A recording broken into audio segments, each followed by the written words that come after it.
Hi, and welcome to the Tezlom podcast. I'm not going to lie, I'm a little bit excited about this one. I have manifested the fuck out of this podcast, and I've eventually made it happen. I'm going to let him introduce himself. I'm pretty sure if you're in franchising, if you don't know who he is, you need to wake up. Please introduce yourself, my friend. Yeah, Ryan, it's an absolute pleasure to be here, and honestly, really delighted to not only visit Tezlom HQ, but to be part of this podcast. So I'm Carl. I've been involved in franchising for quite a few years. I'm sure we're actually not going to speak too much about that stuff. Yeah. We're going to speak about the fun stuff. Yeah. But written a book on franchising, former board member of the BFA, and yeah, just a general loudmouth in the industry, I guess. Yeah, I can say that. I kind of need to unpack. I've been a little bit selfish over the last couple of podcasts, because when you use social media and you get involved in franchising, you're like, how did this person that everyone knows different people, and then you end up having a couple of questions in your mind. And I always have one. I was like, how did you get in? We'll go right back, Carl, but I struggle to pinpoint the moment when you got into franchising. And I just wanted to sort of directly ask you, what was your day one?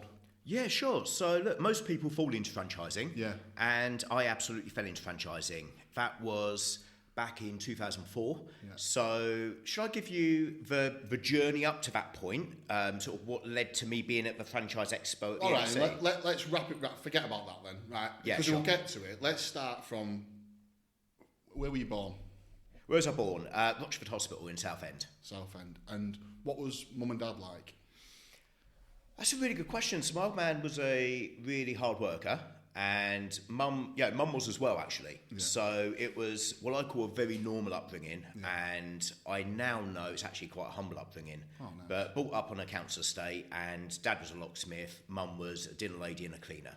So Absolute grafters. Yeah, basically. And I saw at an early age what that world was like, and realised that wasn't a world that I didn't particularly want to be in. Yeah. You know, I knew actually really early on that it was strange that a lot of the neighbours didn't work.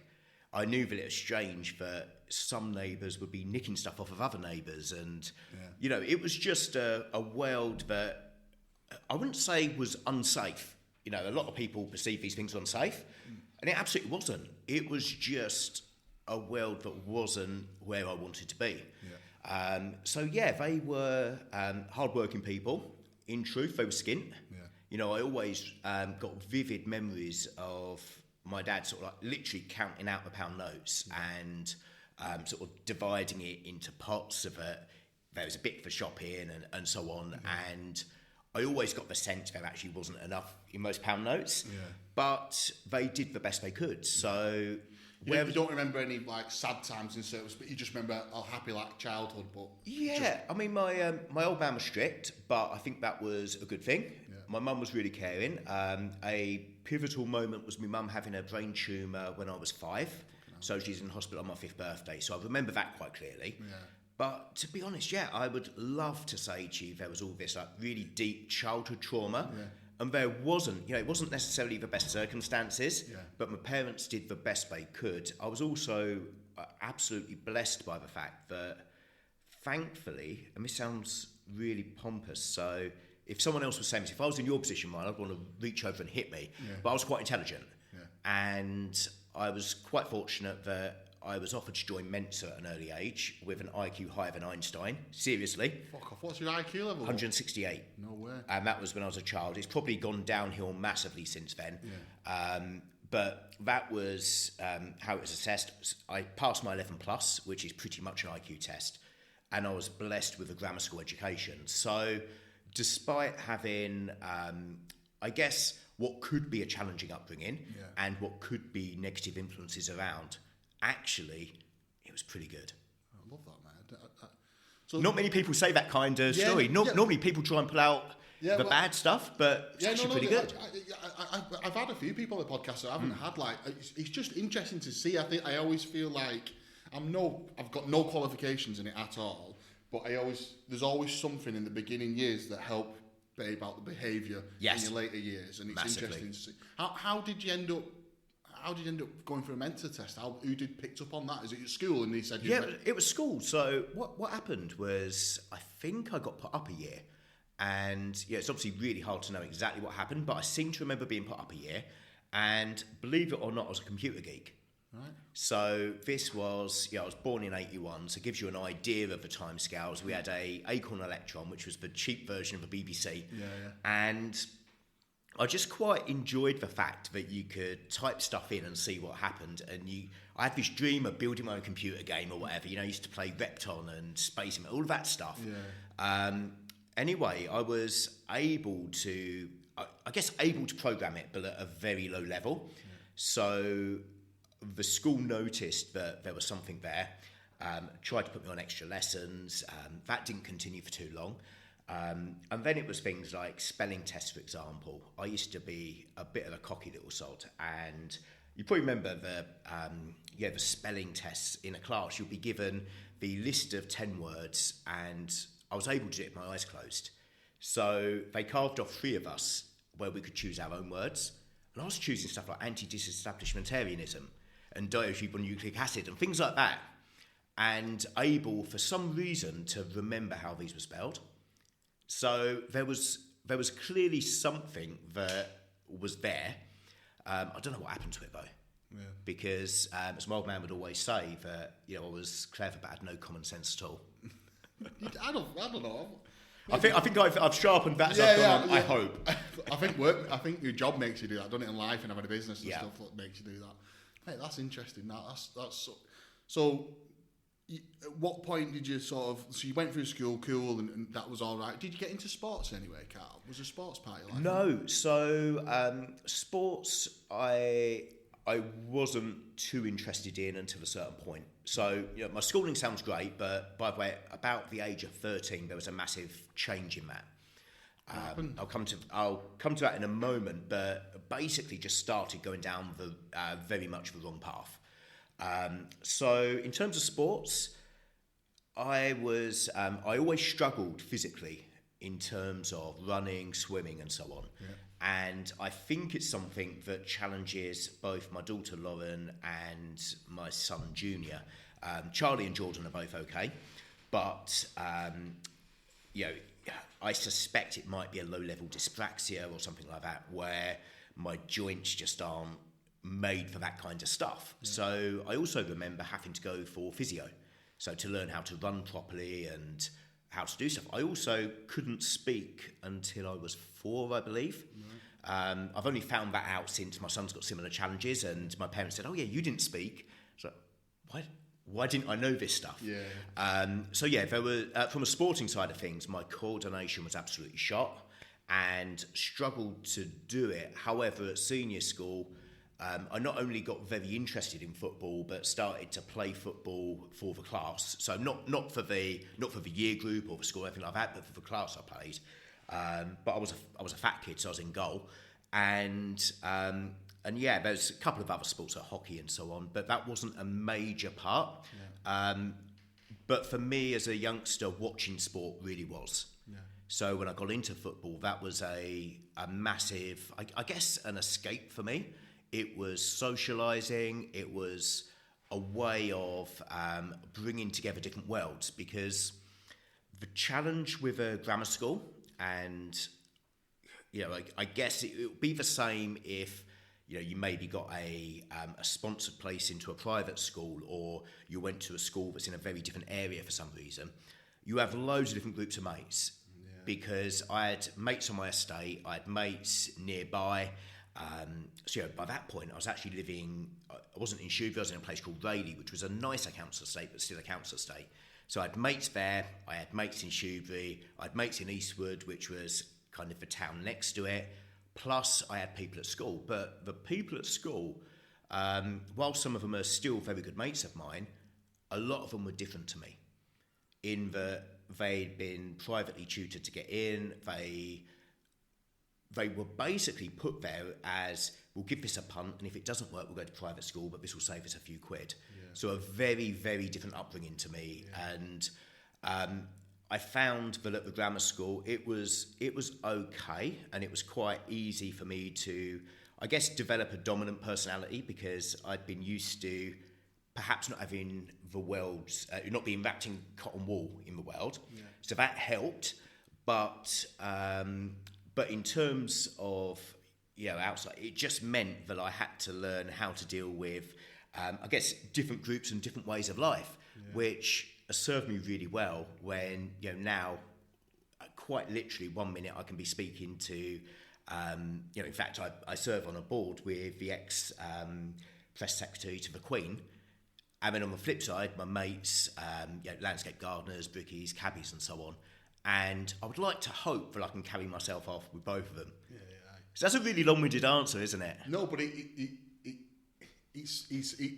resonates with me a little bit, to be honest with you, because I went to private school and then I went to a normal standard school, I don't know what the right terminology is, and I had a plethora of different friends, and I think one of my skill sets is definitely being able to just turn my hand to anyone. Yes. And networking's I really enjoy that side of it, conversations and making new people, meeting new people. And I think some of it does stem from being put in different scenarios and different people. I've got friends who are so rich you would never be able to figure out how rich they are. Yep. And I've got some friends who, been heroin addicts, and some of them have died, and some have been, some have been in prison, some haven't been in prison, some have, I've just got friends of all different types of backgrounds. Yeah. And I think I can hold a conversation with them all. And I think it's not just from a communication skill perspective, because yes, there is a bit of adaptation. That I kind of know what I say here and I know what I say there. Yeah. But actually, I think it's more about empathy and the fact that you build an understanding of where they're coming from, in what they're saying, their life decisions, so on and so forth. Well, you understand not to make a judgment on what they're saying and maybe ask a couple more questions. Massively. They might say, some people say something sometimes, it could be an ego-driven comment, it can be something they come out with, and instead of just making a judgment or going back, I think you're probably very similar to me, you might ask another question about it, you might just think, actually, I might just need to understand that a bit better, ask the question, and then you can definitely find some common ground and be able to reiterate and find a similar sort of, and you can hit the conversation off, can't you? Exactly. And I think that's where empathy comes in. And I think, that empathy and understanding. I mean, I know people who've unfortunately done some horrific things, and people who've had horrific things happen to them. So, there was a major incident at football, probably, 8 years ago, I guess, where somebody sadly died. And it was really big on the press that this happened at a Southend match, etc., etc. And I grew up with the people who were involved, and whilst that's really tough, you kind of understand the situation they were in, and of course you never should do that action, but you kind of understand some of the backdrop, which you might not understand if you just read the headlines. Yeah. You understand why they could possibly do it. Yeah. You can't you would never do it yourself. Exactly. And you understand that it's a really bad thing they've done, but you look at the whole background, the picture, their attitude to life and everything else, and you go, I can understand why they've done it. Yeah, and I think this is a general life thing that I've noticed. I genuinely think that people do what they think is right. Yeah. Even if it's killing someone. Yeah, because they've rationalised it in the way they've brought. Yeah, and it might be that their moral compass is misaligned, or their rationalising process is completely wrong. But I genuinely don't think people think, you know what, today I'm going to go out and I'm going to be the nastiest person I can be. Yeah. I think that these things happen. I might sound like a real woolly lefty, and I promise you I'm not. But I genuinely think people believe so much in themselves that what they're doing is right, that I've got to do this because... and they justify it, and that's why these things happen. I would suspect, and there's a lot of drug dealers out there who do exactly that because they had no other option. Yeah.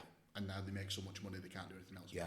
But they can't turn away from it. And drug dealers, this is perhaps the perfect example, because I always wondered why people took drugs. Always wondered, and I know it's a subject close to your heart as well. And when I had to start taking medication for my ADHD, that is equivalent to a medication that if I didn't get it officially, I would be put in prison for. Yeah.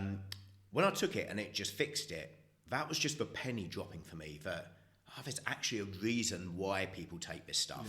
Yeah. Because, I grew up watching the videos you'd watch at school and so on. And I tried to, like everyone did. But I I kind of saw those pictures, and particularly growing up in Essex, Leah Betts was a really big thing when I grew up. Yeah. So you saw all this horrific stuff, and don't do drugs, don't do drugs, don't do drugs. And I was conditioned to, you've got to be absolutely mad to do this because you'll end up looking like that or ending up like that. Yeah. But actually, through going through the process of having to take them legally myself and seeing the impact they had on my life, it made me look into heroin. And I understood that heroin is actually a painkiller. Yeah, yeah. And that's why people are taking it. Yeah. It just has the negative effects afterwards. Yeah. Well, it's just being able to alleviate from life. Exactly. It just alleviates whatever pain you're going through or whatever discomfort you're going through. So if you can disappear. That's why drink's like that, isn't it? You know, you can forget about a lot on drink. Oh yes. And drugs and cocaine and ecstasy and everything else that goes in with it. So we've taken some massive diversions. Yeah, from well, I knew life went a different way at 13. So I'm going to scrape back to that point if you're all right with that. Yeah, of course. I presume that school was going well. You got to put up a year. You've done well in Ments. You're enjoying school. Everything's sort of okay. What happened? Yeah, sure. So what happened was at the age of 11, I went from just the local school where I knew everyone, and we actually had a really close, tight-knit group in our class. Despite being the one who always knew the answer and so on, and it was a bit cocky in terms of knowing that this sounds really awful, but knowing I was better than the others academically. For some reason, I had a load of mates in that class, and they're still friends now. Yeah. So for some reason, I wasn't an outcast in that class, and I've no idea because, knowing how nasty I was as I got older, I would have made myself an outcast. Yeah. But when I went to the grammar school, it was an all-boys school, and it was a collection of boys from an area probably, if you imagine an area of about 20 miles in quite a densely populated area. So you had a load of people coming in. I didn't really know anyone, and I was kind of chucked into this world that had a lot more discipline than I was used to. You had to wear blazers before. All the schools were wearing blazers. You had to stand up if a teacher walked in, and I think that did me a lot of good, but that was quite strange and unsettling. And it was the first time that I'd really associated with kids from a better off background as well. Yeah. And that was, it took a bit of time to get used to. The challenge I also had, because we didn't have too much money, the other kids noticed that. Yeah. So there were challenges there as well. And my speech wasn't the best. I still can't say my R's properly. I still can't say my own name properly. And how many public speakers can't say their own name properly? But when I was younger, I couldn't say yellow. I'd say lello and things like that because of a speech therapy. Yeah. So there were challenges in the very early years, but I was still doing all right academically. But then a switch just got switched off at around the age of 13, where I first of all found out about cigarettes. I was about 12 or 13, started smoking, started hanging around with the mates that I had grown up with. I would never go out at a weekend with the mates from school. It would be the mates from my area. And things just started on a path where I guess I got completely disinterested with the academic world, even though I really did know intellectually the value of what I had and the opportunity it would bring. Yeah. The standard was you study there, you go sixth form, and the expectation was that a really good percentage will go to Oxford or Cambridge. And I'm talking not the one or two that might be from most schools in a 5-year period. This was quite a high percentage you expected to go that way. So I knew that was a real opportunity, but I just didn't give it monkeys. I was more interested in going out, learned about girls, liked playing football down the park, all of that kind of stuff, and started doing some silly stuff around it, bleaching my hair during Euro 96, for example, and getting suspended. A load of stuff that culminated in me actually leaving school for my GCSEs. And literally giving up what could have been a very different path for me, and possibly more successful, less successful, I don't know. Yeah. We always have forks in the road, and we don't know with hindsight which one would have been better. No. But I gave up before my GCSEs as soon as I got my national insurance number to start a YTS in hairdressing, which was just, my teachers would probably be mortified if at year 7, I said that was my intention for life. You know, they would have screamed at me and said, no, your intention is to go to university, work hard, etc., etc. Yeah. But yeah, that was the path I chose. Fortunately, or unfortunately, I got asked to leave the hairdressers after about 6 weeks. I like to blame it on the dermatitis, but you know, it just wasn't for me, and didn't enjoy sweeping up and washing old ladies' hair. And the most I could do was mix in hair dye. Didn't enjoy that, so I was able to go back just to do the exams, and then I was kind of chucked into the real world. Mad that, isn't it, mate? I can't believe you jibbed school to be an hairdresser and then went straight back.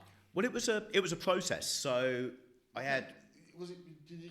What, you just couldn't be asked for school because of all your mates, or was it really? Yeah. Well, what happened was, as I said, I had a load of mates outside of school, and there was a school near us which was a Catholic school, and I'd got to know them, so we'd go to the nightclubs, and I'd go with them because they were more fun to be around than the guys from my school. So they weren't particularly from my area, but I just somehow got to know them all, and that we were the group that were going out. And then one of them had problems with his eyes, and I didn't know because he'd never wear glasses or anything, but he was supposed to wear glasses when doing work. And he would get a taxi to school rather than being dropped off or anything. So obviously there was some kind of disability allowance or something. And his taxi on a Friday, he'd asked to be dropped off around the corner, and we'd all meet up. So I started by taking Fridays off because their school was probably 10 minutes from mine, and we'd just meet. And then as soon as I realised I could take Fridays off, it was just a case of, do I really want to be doing this? Yeah. And again, because there wasn't much money in the household, in honesty, the £31.50 that I was getting from the hairdressers, and I think I had a £1 allowance for the bus fares, which didn't come close to it, that was better than nothing. Yeah. And I was quite happy to be earning a little bit of cash that allowed me to buy some clothes and all that stuff. And yeah, school was kind of just put on the back burner. So went back, did you do all right in your exams or not? I did all right. And one of my regrets in life is that I didn't apply myself more. So I actually got 2 A's, a B, 3 C's and 4 D's. But for my school, that was shocking. Yeah. And even my brother did better than that, which was shocking to me because he didn't pass 11+. Yeah. So I wasn't particularly proud, but I was happy that it was enough to get me a job. By that time, I was working in a supermarket 2 hours per day in the morning and was, in truth, utterly directionless. Just existing, basically. Just existing. And I think it was around like mid-August, I thought I've got to do something myself. And applied to the college, did a GMVQ, I think it was called, business, and hated it. No idea why I hated business, but absolutely hated business. Actually went to the sixth form day at my old school and was told by my business studies teacher that business isn't for people like you, which was probably quite a formative moment for me. Did the business at college, didn't enjoy it at all, as I said, and spent more of the time, again, this was 1997, and people around our age were what I call the social media natives. Yeah. And you probably remember before the days of MySpace and so on, which people say was the first social media, you probably remember the chat forums. Yeah, yeah. And the one that they used to use at this college was Trouble, the kids' TV channel. Yeah. And I was just spending all day on there, and I was like, I could do this at home. Not that I had a computer at home, but I could buy a computer, I could do this at home. It didn't seem like what I wanted to be doing. So I then changed to A-levels within a couple of weeks. Started the A-levels, embarrassingly ended up chucking a table across the room. And it was just an incident which I now know might have been attributable to my ADHD, might have been attributable to me thinking I was bigger and better than everyone else, because I was a typical cocky 16-year-old back then. So left college and had to get a real job. What was your first real job then? So first real job was in accounting, and I was really fortunate to land it, because even back then, It was a world that was relatively close to people who came from an upbringing that I'd had. That's like an anomaly, isn't it? Like how it was. So just someone you knew, or just put a CV? No. So I applied for the jobs in the job paper, and again, Ryan, I'm exposing us completely with our age here. It was a physical job paper. Mate, I was exactly the same. So I got kicked out of college for battering someone, for picking up a girl's phone at the time, and I was hating it. I did IT and business studies at college. Yeah. I wasn't interested. Did the first year, and then there was Manchester Road College in Bolton, and behind it was Toys R Us, and I got a job part time there, and fucking love selling PlayStations, PlayStation 1 and PlayStation 2, and then I got kicked out of college, and my dad said to my dad, what shall I do? And he was like, go and sell cars.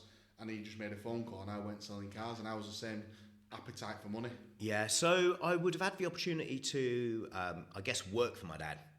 So I said my dad was a locksmith. That's possibly a bit unfair, although that's how he'd describe himself. So at the time, they had a factory where they were manufacturing safes, but that was even back then, very much a dying industry.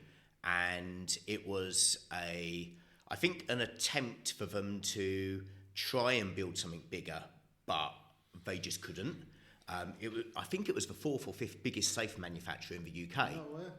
But try naming the other four, because once you pass Chubb, you're kind of stuck. Was your brother involved in that, or did you? No. So my brother was never involved. He was very different to me, and was very. I would say introverted, and rode off my coattails in terms of getting to know people and so on, and very different person to me, even as a child. But I used to work there during summer holidays and Saturdays and so on, and I realised that wasn't the kind of work I wanted to do.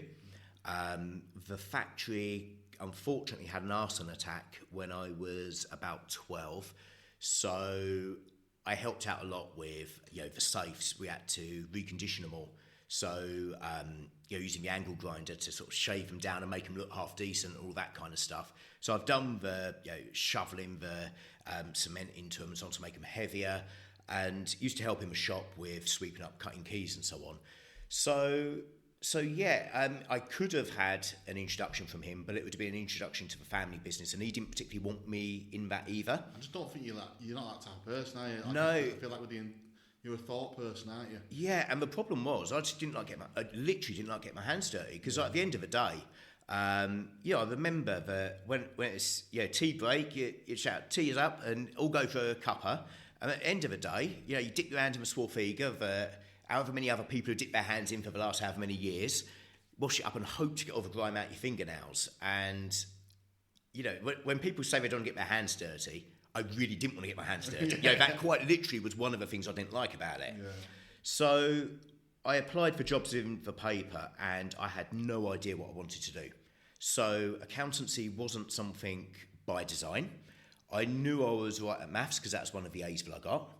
Yeah. I didn't realise that you actually don't need to be okay at maths to be an accountant. That was mind-blowing to me when I actually started. Mind-blowing to me? Yeah, you really don't, because you've got calculators and computers that do it all for you. It's a totally different skill set to be a good accountant, and then a totally different skill set again to be a business advisor or business owner, etc. But I applied for the first 3 jobs, I guess, because I had interviews at 2 accountancy firms and the Army. The Army turned me down as I was underweight at the time, believe it or not. I was underweight, and I'm glad they did, because obviously accountancy served me really well. Went for 2 interviews with accountancy firms. The first one didn't reply for ages. The second one replied and gave me a job offer, and it was actually quite a good salary for the time. So 1997, that was $9,500. Yeah. But bear in mind, I had no intention or, in fact, ability to learn how to drive. Just didn't have the money to do it. It was in a place called West Horndon, which was about 20 miles away towards London. Yeah. So to give some context geographically, Southend is kind of stuck on its own, and then you've got to go into London to get anywhere. Yeah, you have, yeah. And the trains and so on and the time would have made it quite difficult. Plus, there's 2 very different train lines, and it would have been quite a trek to get to the train line I needed to be on. And then fortunately, the first job, they must have been turned down by the other applicants. So they came back to me about 2 months later, $5,500 a year. So I took that, and the rest is history. I was then an accountant. And I've no idea genuinely how I got through the interviews, because most people who enter the profession, even now, kind of have accountancy or legal or architecture or so on by design. Yeah. So it's by design, pardon the pun with architecture, but it's by design from their family. So they might have a parent or an uncle or auntie who's been in the professions. Yeah. It's by design through the subjects they choose for A-levels and university. And historically, with accountancy, you had to pay for what was known as your charters, which is where the word chartered comes from. And I didn't have any of that. And I actually didn't know what an accountant was. I had no idea. You think they just took a chance on you? Quite possibly. Although I clearly remember it was in Leigh-on-Sea, beautiful seaside resort near Southend. And it's turned into a real sort of Towery place now. It wasn't so upmarket back then, but I clearly remember going to the library an hour before the interview and getting the careers book. It's like, right, that's what an accountant is. That's what a set of accounts is. And I just regurgitated it. So they clearly were taking a chance. I was cheap labour. It was like a couple of quid an hour. So they were taking a chance. But I think, hopefully, I used the gift of the gab in that process as well. Yeah. Fucking hell, that's mad, that, mate. And you just started, it's mad, isn't it? Because you're completely right. Most people are going to be accountants because the family's in it. Mums or dad's an accountant. Same as solicitors and most professions of that ilk. It's because someone in their family have been in it, and you sort of go that way, don't you? I've got quite a few friends in finance, and it's all because they stem back through the family, because they'll tell them the tricks of the trade, so to speak. So it's just unusual. And open those doors as well. Yeah, and I've had. And what does your brother do for a job? Sorry? What's your brother do for a job? So I don't know what he does now, but he was working in parts at a car garage. He then worked doing parts for agricultural machinery. Have you got a sister or anything like that? No. So no one in the family? Just no one in the family. So I think the family were quite disappointed that I wasn't the first to go to university. Yeah. Because you had a chance. Sorry? You had a chance, basically. I had a chance, yeah. Because you're clever. So I had the chance to go to university. So I think they were quite disappointed with that. The second person who had a chance, my cousin Lee, who also got into grammar school, he very sadly committed suicide at a very young age. So... I actually don't know if any of us have been to university yet. There's probably not many families now, given how popular it is to go to university. Yeah. There's not many who haven't got anyone. And I'm trying to think of all my cousins. There must be someone, I'm sure, but certainly not of the ones I know. Yeah. Okay, so you got... Getting your head into that... What was your first bit of a role? What was it? Just admin, basically, picking up the admin side of it? No, so it was as a trainee accountant, and I learned pretty early on that I didn't want to do this for the rest of my life. I absolutely hated it, Brian. Hated it. What is the script with being an accountant, Mike? What would you say the magic key is to it, or is it just you have to be good with numbers, or? It's a strange one, because if I talk you through some of the jobs I had to do, you'll see very quickly why I didn't enjoy it, and I had to kind of carve out my own role, but within the accounting world. This was, again, 1997, when I started, December 97, and computerisation hadn't really taken hold in business. It was 98, wasn't it, when he got to grips with it? 2000. So there was one computer in the office, and I'm going to guess there's about 10 of us at the time. So you kind of had to queue up to use a computer, and I wasn't old enough or privileged enough to use a computer. So pretty much the job was, you're in an office, 4 walls like this with a door shut. You've got a tradesman's set of accounts, which carry a bag, load of invoices. Maybe if you're lucky, there's a big red book or a small green book with the numbers written up. You've got a big sheet of A3 paper, and you just write everything down, and you have to add it up and check it. And if it's a penny out, you'll go through and check where you've made a mistake. For me, it was mind-numbing. It was absolutely mind-numbing, because the attention to detail wasn't my natural comfort zone at all. No. And the office environment that accountants would typically have just wasn't good for me. I now know about my ADHD. But actually, back then, I had no idea. What made you stick at it, mate? Sorry? Why did you stick at it then? So I stuck at it for a couple of reasons. Because, first of all, I saw that... Well, in fact, first of all, this is a really embarrassing one. I thought that it would be a job title that would impress people at nightclubs, and I had no idea what the stereotype of an accountant was. Seriously, because I had no idea what an accountant was. Yeah. So it was this world that I wasn't part of. Yeah. It was a world where people seemed to have money, and one of the bosses was driving a BMW, and one of the bosses was driving a Saab. So wear suits. Must be all right. Yep, you wear suits and so on. So it must be. I had no idea that the stereotype of an accountant was grey suit, grey hair, grey glasses. Boring. Just like no idea at all. So, had I known more at the time, I'd have probably gone to the fire service or something. But, I didn't know. I genuinely thought it would be something that would be quite a credible job to tell people about at the nightclub. Yeah. And I now know it's credible in life, but not necessarily the most... enthralling conversation starter. So that was the first thing. The second was I met somebody quite early on in my life and ended up with a baby on the way. So come on, get a bit more detail than that. What do you mean by early on life?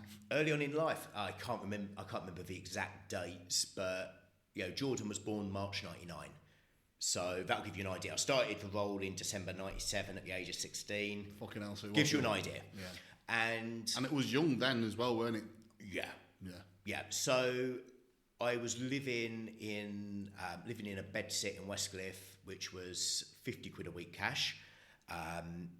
So I had to pay for that, and I'm not ashamed to say it was on housing benefit and council tax benefit. I don't know if they're still called that now. But yeah, I had to keep the job to pay my contribution towards the bills.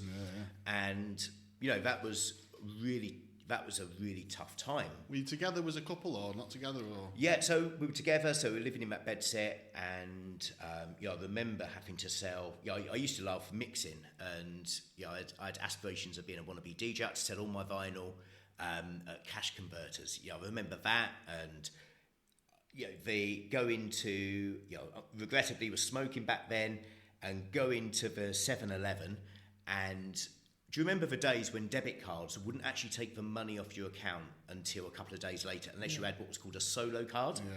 Unfortunately, I had a switch, not a solo.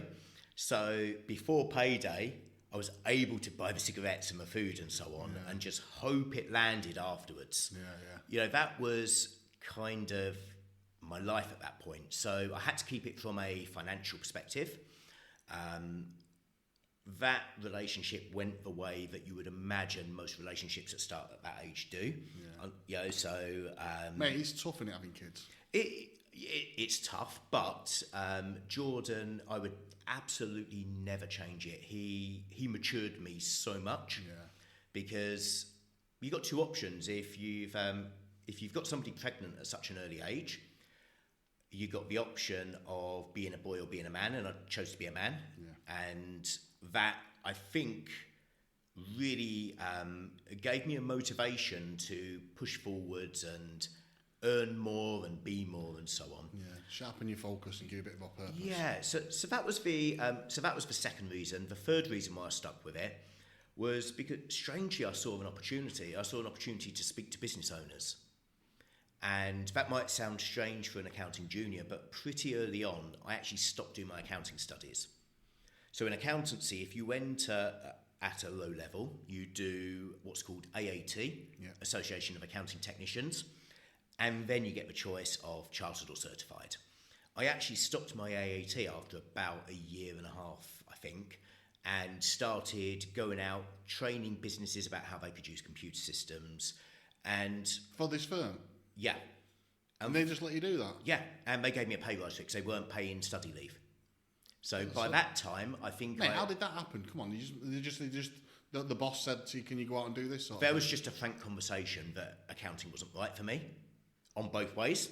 They certainly weren't objecting to what I was saying. And I said, look, I really want to help businesses do this kind of stuff. they took a punt on it, and because I had asked to do it and said that I was happy to stop my qualifications, they actually, at the time, increased my pay from 14.5 to 16.5.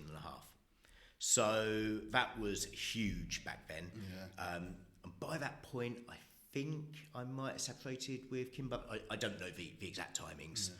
But that allowed me to go out, meet businesses, and I was kind of using it as an excuse to, there's the token, yeah, I'll show you how to do your books. But actually, I was asking them, like, why do you do this? Why do you do that? And I guess the innocence of youth means that you can ask really stupid questions and people find it quite endearing. Yeah. And that happened with the next firm, which ended up being, actually, no, it weren't the next firm, there's one in between. That happened with the firm later. So I decided at around 21, I think it was, I'd met somebody, she lived in Swindon, I'd met her at an Arsenal match, believe it or not, and yeah, we just connected, and we had to choose where we were going to live.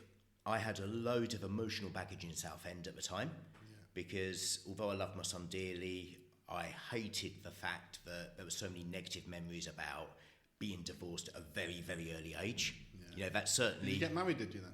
Sorry? Did you get married? I got married. I tried to do the right thing. We actually went up to Gretna Green. Did you really? Yeah. So I genuinely tried to do the right thing. That's been something in my life, is always try to be the person who can look in the mirror and know you've done the right thing. Yeah. So... as I say, when she was pregnant, I had the choice to be a man or a boy. And she decided to get married? So... yeah, it's fucking cool to do that, isn't it, mate? Yeah, so I did it, and it was over within a year. Probably 9 months, actually. I don't know the exact dates, but it was over very quickly. Yeah. But that was what I felt I had to do morally. Yeah. But I didn't like the fact that it felt like there was a lot of baggage. And actually, there wasn't a lot of baggage, but it felt overwhelming at the time. Yeah. So we have a choice. And you want this new girl in your life, and you want to kind of... Exactly. And she was at this end of the country. I was at that end. And there was, in between, a lot of her family was, so extended family. So you have the choice of the 3 areas to move to. And then we just let pure finances come into play.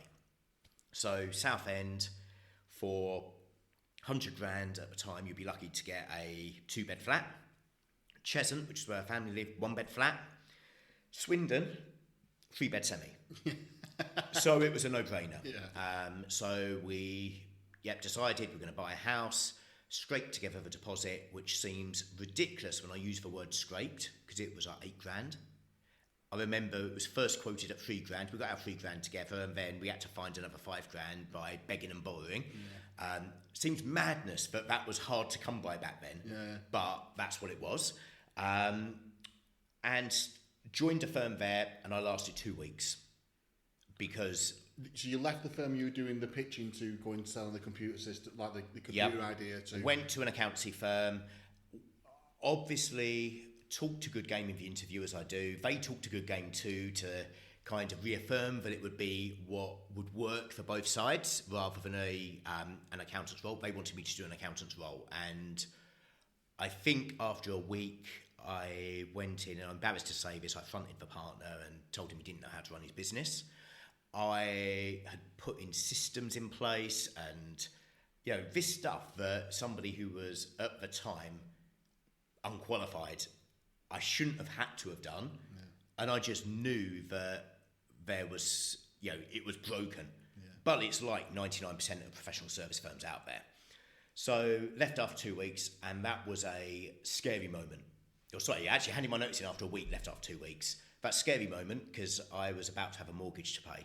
Fucking hell. So that was a act of bravery. Thankfully, Hayley, my ex, she came from a different world to me. So to put it into context, the place we were buying was the biggest place I'd ever lived in and the smallest place she'd ever lived in. Right. Nicest area I'd lived in, worst area she'd lived in, and so on. So...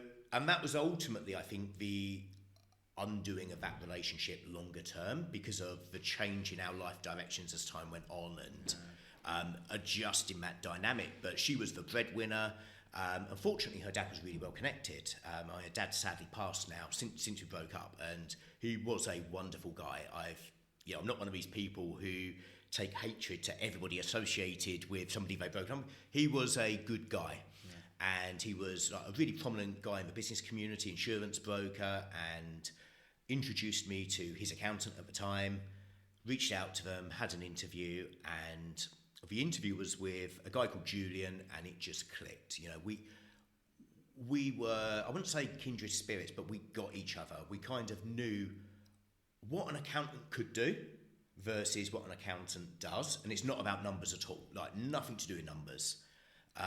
We got that it was about the relationship that you have with somebody and the fact that you get more secrets than their psychiatrist, their partner, etc., etc.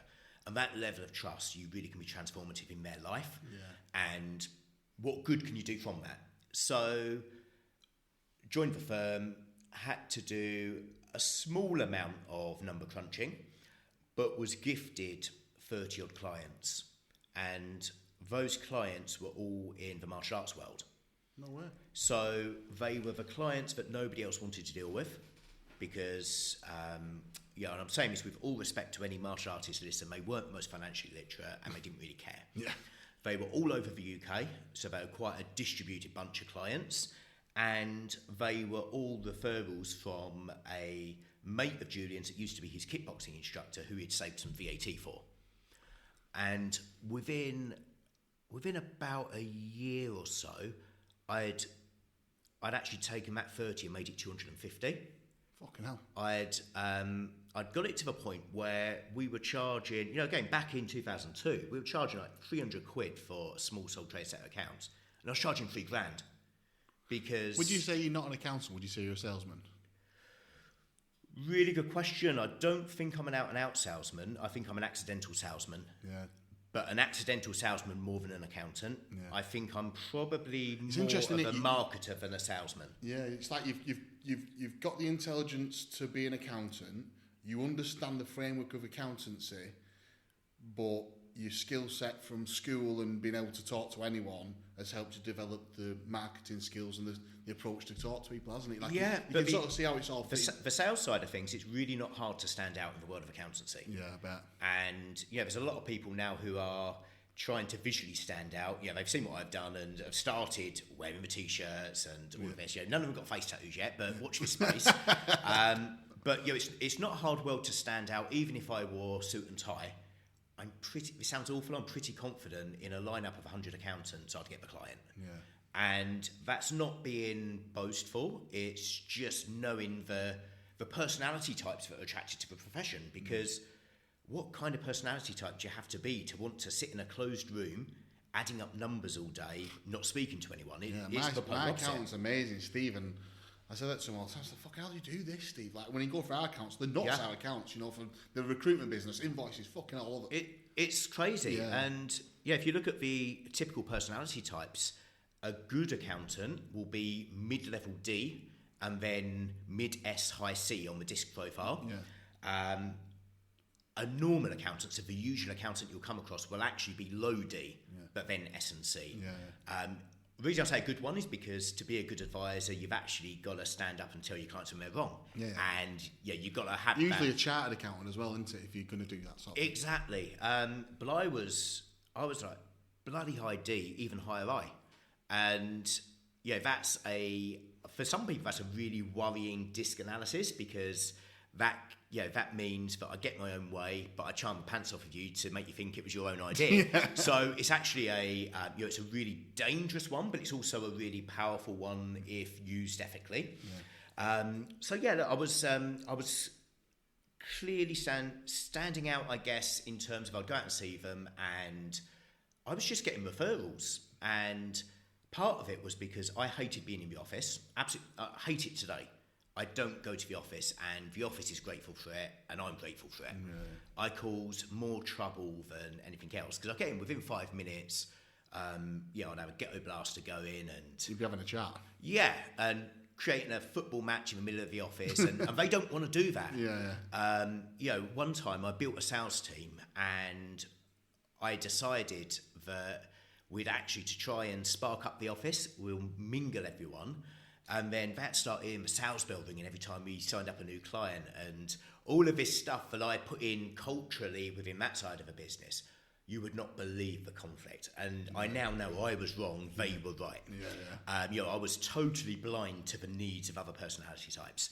But yeah, anyway, so I was going out there, and it wasn't really profitable for the business, if I was honest, because obviously a lot of the early clients we took on were those 300, 500 quid clients. Yeah.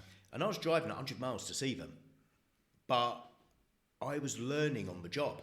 So I was learning both from asking the silly questions and absorbing how they run their business, but also absorbing everything around it. So when I'd go to martial arts school, I'd drive it. So let's say I drove in here towards a martial arts school. I'd be able to tell the demographic, I'd be able to tell roughly what the population is of a town. If there's a big dual carriageway which cuts off the catchment area, I'd then go into the dojo or the rented hall. I'd have a good idea what it costs. I'd look at the floor space, have a good idea how many kids can fit in there. Then in turn, based on the style they do, how many teachers and assistants and what mix they need, what products they'll be selling, all of this. And then it was really easy to advise them because I'll just look at the income levers and then track it back to the earliest thing they can control, which was all down to wearing out foot leather, dropping off leaflets and making phone calls, the stuff that business owners don't want to do. And what I noticed was, because I mentioned about Julian being very like-minded but not quite a kindred spirit, I noticed that when I was meeting with clients and when he was meeting with clients, he would still go in with a calculator and an analysis pad where you write down the numbers. And I realised really early on, I just wasn't speaking to them about financials at all. I just had no interest in it. It was for results, and it's a really important thing to be aware of. But I was far more interested when speaking to a business owner about the stuff before. So I was interested in what the plans were, what the big goal is, and also what the tactical plans are to get there, and the activity levels. And then if you look after that, the results kind of look after themselves, and the accountants deal with it. So my role kind of went from, and it was a role I'd entirely carved out. I didn't have a job title for this. Kind of went from being a quasi-partner at a really early age. And this was like at the age of 22, 23. And by then I was still skint, and bought a BMW on HP, bought a suit from Gives and Hawkes, and luckily I have the same haircuts I've got now. So I looked like I was like 30 odd. So that kind of helped. Plus that industry was typically blokes who'd come from a similar upbringing to me, but were maybe 5-10 years older. So the rapport was just there. Went from going out as a relationship manager to kind of doing some sales, to kind of doing some marketing, and just learning everything else in a business whilst doing the qualification to be an accountant, but not actually necessarily doing very much of it. On that way as well, the pivotal moment, because do you know any martial artists? No, nothing. Okay, so there's a wide range of martial artists, from your ultra traditional right the way through to your brutally commercial, 120 quid a month and trying to scale up rapidly. And there's a load in between. What I found was that the more successful ones were, I'd be in their cars, and first it was like, wow, Range Rovers and Ferraris and so on, which was great, to kind of experience that, because they all had, particularly at their training programs, they had a bit of one-upmanship. So I remember the competition about pens. There was a competition about who could have the nicest Mont Blanc. So I ended up building a collection of Mont Blancs. They would have a competition, they'd start wearing suits, and there was a competition over ties. And I never outdid them on ties. I only got to Gucci, one of them had Louis Vuitton. And it was an amazing level of one-upmanship, which I now know, looking back at it, was very superficial, and it was part of a process where they were all trying to advise each other on how to be successful. So they were trying to demonstrate that success. But what I would see in most cars, to come back to that, was tape sets of Tony Robbins, Zig Ziglar, Brian Tracy, so on and so forth. And because I was driving up and down the country, I started listening to all of this self-help stuff. And that was a real pivotal moment, because before I did that, before I listened to Brian Tracy and learning about goal setting and so on, I had no idea that education continued. You know, my mindset around that stuff was, well, I'll get my letters after my name so that I can carry on working. You know, it's a necessity. But I didn't realise there's an option for education that you choose to take and that had a real value. The ones that interest you. Exactly. Yeah. So did that, and then that kind of expanded my growth mindset, I guess you can call it. That helped with the clients because they all had a growth mindset because they had these tape sets and we were listening to the same stuff, we were being taught the same stuff. And one of my contacts wanted to franchise. So that's how I fell into franchising in, I think it was September 2004. I always get confused between 2004 and 2006. I'm pretty sure it was 04.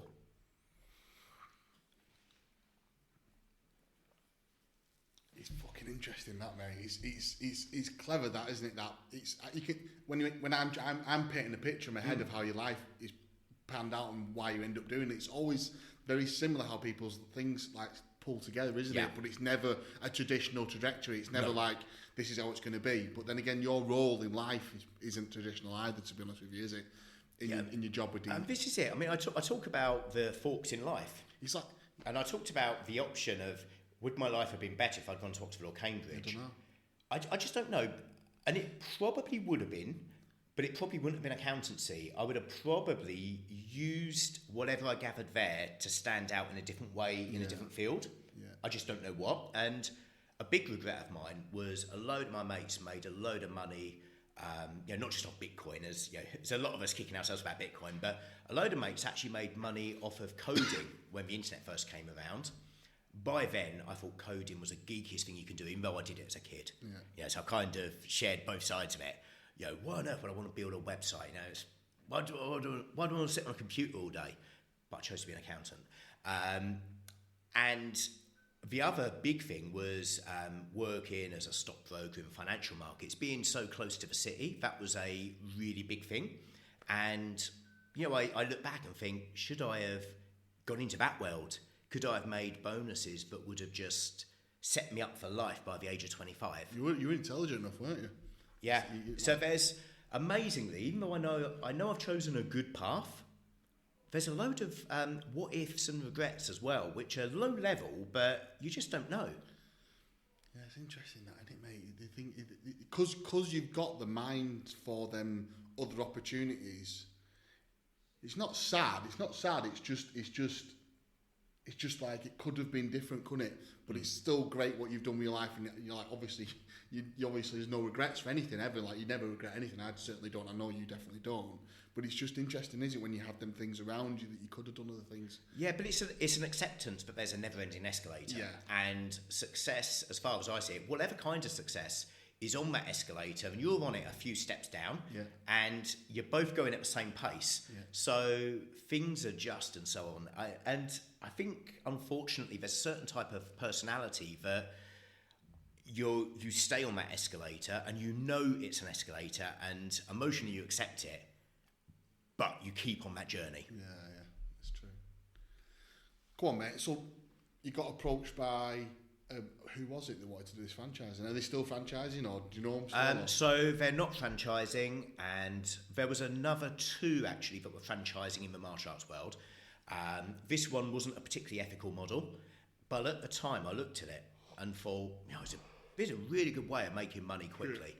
But I didn't know how bad it was. It just on the face of it, when they sold me the dream, this is good. So we went to the NEC. And I met Claire O'Connor at Baby Ballet, who had just started out, and Premier Sports, who had just started out. Met with a guy from a law firm called Leaves Pryor, who used to be really prominent in franchising, aren't anymore. And I was like walking around this show thinking, there's something here. And I couldn't put my finger on it, but there was some accountants there, and it's like, if they're just selling accountancy, there's something a whole lot more powerful about what can be done in franchising, and I just didn't get what it was. When obviously John Pratt bought his book, but didn't know anyone, and that cycle kind of continued for a few years. But I'd turn up to events and just walk around, maybe win a couple of clients from them, but I wasn't part of a community at all. No. Really wasn't. Didn't join the BFA until 2009, 2010. But the penny drop moment when I realised there was something in it was actually in 2007. So by then we were looking after about 15 to 20. Same firm. Yeah, so I've missed a big part out of the journey as well. Right, go on. So by that time, 2007, I'd agreed to be part of the MBO to buy the business out. Oh, right, okay. How does an MBO work in that respect? Yeah, so what had happened was, obviously I didn't have any money. Yeah, I was going to say that. So I had to raise a small amount, but it was a token. Yeah. It was like 20, 25 grand. So I had to raise a small amount, and Ben, my business partner, he actually put in a large amount, and then we funded it. It was a very convoluted deal. We funded it through vendor loan. Ridiculously, the bank advised us to do it through overdraft as well, and that caused us no end of problems down the line, as you can imagine. It's funny, right? So we're having this conversation, but when you actually think about how you've gone to this accountancy firm, you've started selling to be an accountant for all these other companies, and then you end up that is the pivotal moment in your life, isn't it? Yes. That is the pivotal moment in your life from basically a job. One of many pivotal moments. Yeah, yes. But basically that is the point, isn't it? Completely. This is the point, isn't completely. It? The moment of, I guess you could say applying, but I didn't actually really know what I was applying to. Mm-hmm. But the moment, certainly of accepting the job offer, or possibly going to the library beforehand and finding out what it is. One of those was the pivotal moment. Yeah. But yeah, anyway, the buyout took place, and because I was so young, the exiting partner didn't want me to be a partner until I was 30. So that's just indicative of that world. Another good example was business cards. He would only give me blank business cards because he thought it'd feed my ego too much if it had my name on. So I had to handwrite my name on. Fucking hell, man. Yeah. But again, that's the professional world. Always has been quite, it's been around protectionism and preserving your own portfolio and so on. Yeah. But I saw an opportunity to build a business. And what had happened was in the time between starting there and then, I joined D&T and it had 8 people, including the 2 partners, Neil and Julian. By the time I was in the buyout, or started that process, I had more clients than the rest of the firm combined. Fuck, it's mad that, mate. So it was kind of a sweat equity thing that they had to do. But also I kind of knew there wasn't a limit, because one of the things that I was asked was, and I actually found it quite annoying. It was in a client meeting, and this was when I was learning about how to advise a business. Me and Julian were sat there with a client, and we were talking to them about how to create the hooks so that the employees are motivated to stay but don't want to go off and do their own thing. And he turned to me and said, why aren't you doing your own thing? Because expecting me to say, because of the systems around me and so on. And I responded, because my practicing certificate hasn't come through yet. So I think, and that came out without me thinking about it. It was just like, there's nothing stopping me. I know I can do this. So it was an inevitability that I had to do that. Do you think that you always wanted to do that? Did you always have that in feeling that you wanted to have your own business, or you always wanted to be in that master of your own destiny side of thing, Carl? Or do you think it just came in later? I'd always been my own boss, if that makes sense. Certainly in terms of, certainly in terms in career, I've always been my own boss, and both employers, I'd kind of carved out my own role. Yeah. And when I realised I couldn't carve out my own role, I ditched it pretty quickly. Yeah. So that had always been in me. The personal development really helped sort of bring that along. But also I had this uncanny way of seeing opportunities that others didn't necessarily see. So franchising was one of them, because 2007 we took over the network accountancy for Stagecoach Theatre Arts, who were like one of the fifth biggest franchise in the country.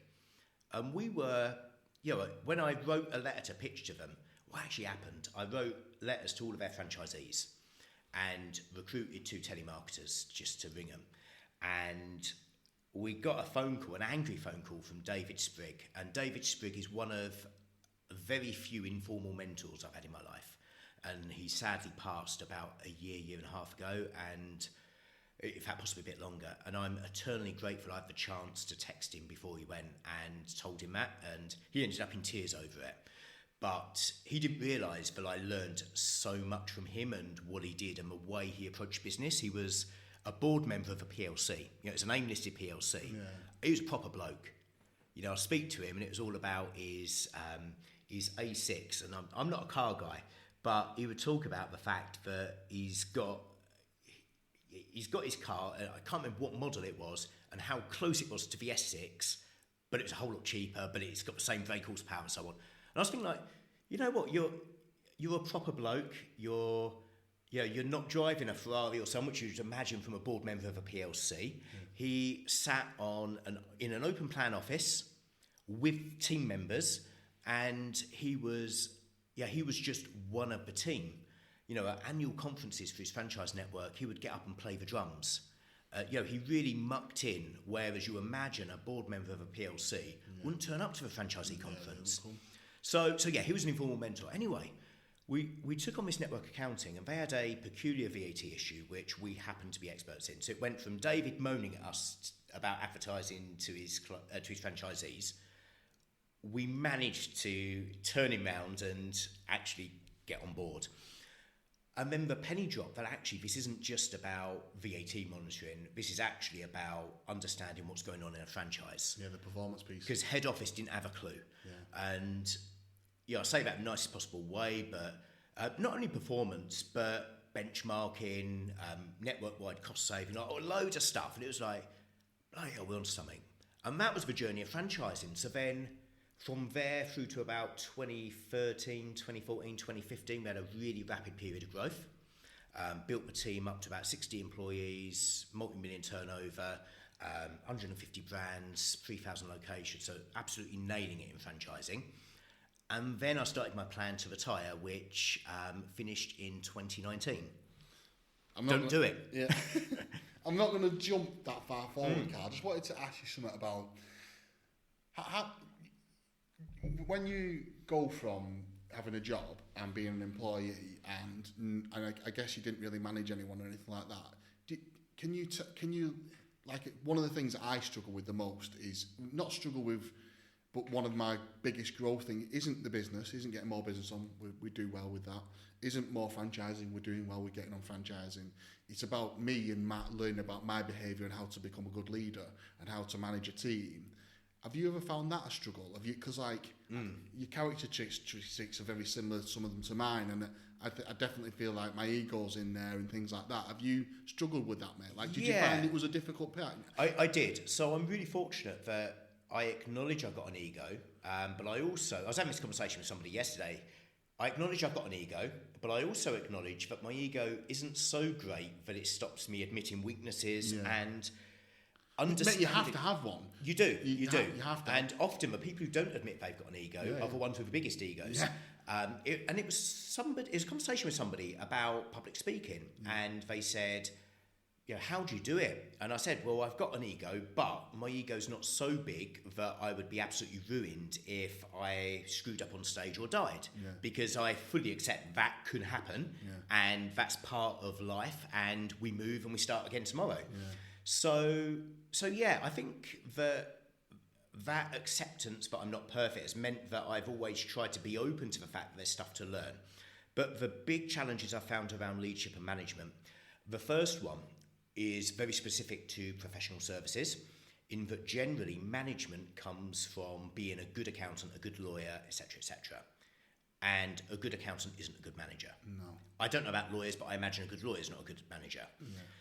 But that's the way the professions work. You've got a chain of events, which is you start, you then become maybe a semi-senior or an associate or whatever the word is, move up to manager, move up to senior manager, and then hopefully one day partner if you want to.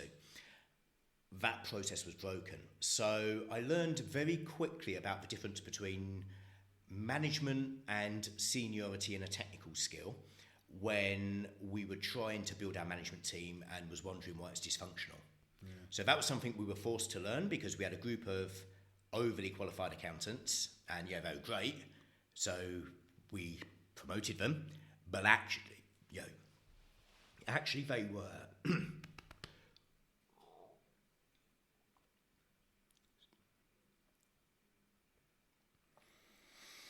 so that's an edit for you, Kate. Dry throated moment for my tablets. That's right. Don't worry, As I say, no ego, so you can put it in my bloopers. The challenge with that was we had these people who were, they were highly qualified, they were upsetting team members, and they didn't really get, I guess, the difference between business performance and individual performance. They didn't get how to communicate and all that stuff. They're the bits that I always struggle with. I kind of got thrown into my role because my dad got poorly and my brother was not going nuts. Yeah. So, I've had mentoring from my mum, and fucking hell, she puts up with a lot from me, and I question everything with her, but I find that's the fascinating bit about it for me. That's the bit that I find the most interesting in it, about growing learning that stuff. That's the bit. Because it's all about people. It's all about people. And I know it sounds so cliche, that sentence, and I always say it because I feel cliche when I say it. Yeah. But the fucking crux are, Carl. It really is. It is. It fucking is. It really is. You don't have a business unless you have team members. You just fucking don't. Completely. You've got a job. Yeah, if you've got no team members, you've got a job. Yeah. If you've got team members that hate you, you've got something even worse. Yeah, well, it's going to be a fucking shitstorm for you every single day of life. And so that was the problem, was we have a management team. We tried to put them on management training courses and so on, but they weren't selected as a manager. So my ethos around that was, Dulux wouldn't appoint a painter and decorator to be their CEO. They had to appoint a CEO. And actually, as a professional services firm, there are jobs, this sounds awful, but there's jobs that you think are below you, which you'll get other people to do, but jobs that are above you, you'll never acknowledge that they're above you. And that includes marketing, sales, and so on. So stuff that the professional thinks they can do, they try to do and do it badly. Yeah. But the stuff that I wouldn't be seen dead doing that, they won't do. And it's really strange, because actually the accountant would generally be a better cleaner than a manager. Because they clean at home, they've got experience of it. So that was one of the learning processes. I also learned very early on that, I read The E-Myth Revisited, and it's a book that I don't agree with now. I think that business has moved on a lot, so there's a lot of things in there that I don't agree with. But the 3 mindsets of entrepreneur, manager, technician, and I know other books have got a very similar approach, but 4 mindsets. But anyway, those 3 mindsets, I realised that I was part technician in terms of marketing and sales, but accidentally, and I was part entrepreneur, which is around the leadership piece as well. But I didn't have a management bone in my body. And I understood that through the personal development that I was listening to, where the leadership stuff was more attractive than the management stuff.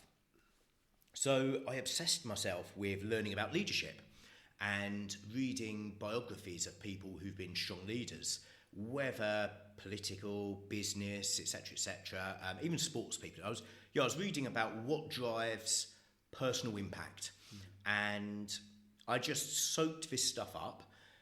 But the real test was actually when I retired, and I retired in 2019. As I say, it was a ridiculous move for a number of reasons. Why, how the fuck do you even do that financially? Just sold the business? No, so the business was working without me. And I took myself away more and more, and I realised I didn't need to be there. So stepped down into a chairman role in 2019. There were events afterwards that meant I had to dive straight back in. But for the 2 weeks I retired before taking over a football club, I was bored out of my mind. But I had to embrace the change of mindset, which is actually, from what I can see, is the true difference between management and leadership. Which was that as a true leader, you're at the bottom of the organisation chart and you serve everyone else. Yeah. And the other one, which I really wish that I had set the bar a little bit lower, because you can die by 1,000 paper cuts, is that I wasn't going to get involved or overrule anyone unless it was £1 million decision. Now, obviously, a lot of decisions come up to £1 million. Yeah. So there were challenges, but obviously COVID and so on, we had a whole mess afterwards.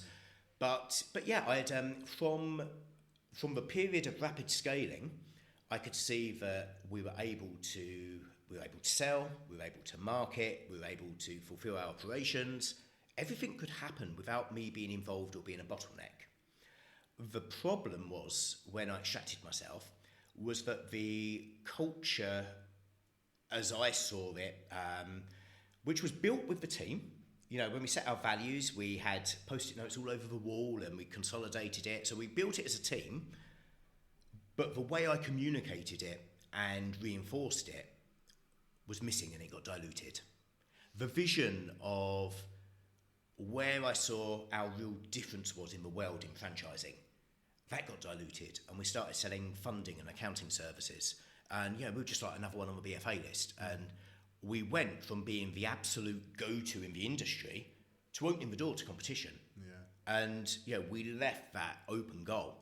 And I strongly believe that that's one of the strong roles of a leader, and one of the mistakes I made was not leading the leader and helping on that journey of that reinforcement and culture, and making sure that the business has its unique place in the world rather than being one of.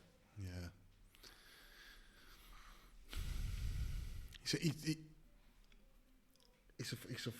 a weird one. It's such, every day I've got this appetite for growth about leadership and how I go about doing things. I'm going for this growing pain at the minute of not removing myself from the business, but removing myself from sort of things that are going on in the business that I need other people to make mistakes on. And I think that's a real interesting piece of work that I'm going through at the minute. Do you get what I mean by that, Carl? Like, where it's like when it's been your baby, and you know you can do it yourself, and you've done it yourself, and gone get business on, and gone done this, and managed teams, and put these things in place, and you know that, fucking hell, you just do this. But you kind of have to let them do it. You do. And it's the trickiest thing in the world, because like I used to get really concerned about communication styles. So I've got it's evolved over time, but I like to think I've got a really distinctive communication style, certainly with the written word. And, you know, that's developed, and I've shook off all of the professional words I used to think I used to have to use to sound important and so on. You know, in the old days, the letters would be shadowing what the partners would do with words like furthermore and so on. And, you know, I now know from TikTok that that's a word that says before you're going to get mugged. That's when the argument escalates. But they're the kind of words that professionals use, and the jargon to try and impress on people how important you are. Yeah. I was very clear that actually it has to be about plain English and relatable and so on. And then when team members were doing stuff in a different way, I really wanted to rip apart the way they were communicating, because that was a key part of our brand and who we were. Yeah.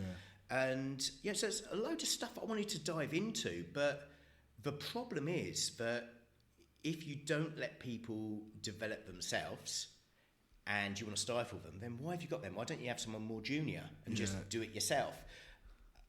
I think logically, the first thing that I did for any sort of extraction process was to find areas where I was the bottleneck.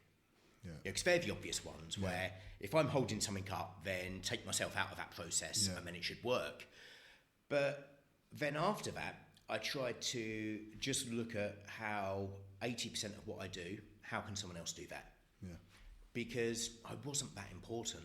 I wasn't that clever. Yeah. Everyone I was employing was more qualified than me academically. Yeah. There must be somebody else in the business who could do X or Y or Z. Yeah. And I would just be relentlessly and deliberately lazy. Not lazy in the pursuit of laziness. I was actively looking to be lazy, but that's how I did it. The challenge was, as I say, where I had made a mistake in that process was around the leadership piece and the need for that real, I guess, strength of leadership and unification with the business and, bleeding it if you saw someone open. Yeah. And the business missed that over a period of time, internally, externally, and so on. Yeah. Okay, so 2019, you removed yourself from the business, and 2 weeks later went tits up. You had to go back, is that right? No. So 2 weeks later, I took over a football club because I was bored. Mate, am I allowed to ask money-wise, like, how much fucking money have you got? Like, how much money did you sell the business for? Like, am I allowed to? I didn't sell it. So I was continuing to earn an income from it. Yeah, so. But yeah, didn't sell it. Yeah. So maintained the shareholdings. Yeah, sure. But with the football club, I always had a childhood dream of taking over Southend United. And yeah, they're my boyhood club. And this came about through when I was 13, I was playing the very first version of Football Manager, and I did quite well on it. So my big team was Arsenal, and I won, I think it was called the European Cup at the time, but won that with Arsenal. So I wrote to the then chairman, Vic Jobson, and I now know his son really well. But anyway, I wrote to the then chairman, Vic Jobson, to apply for the vacant manager's job. And I attached, my CV in terms of Football Manager, thinking that I'd have a shot. And I got a response from him. But anyway, I had this dream of taking over Southend. What had happened was, by 2019, thankfully, I'd moved out of Swindon. I'm not a fan of Swindon as a name. Are you still with this lady you moved to Swindon with? What's her name? No, so divorced in 2012. There's a whole other backstory there around my books and so on, which I'm sure we'll come to soon.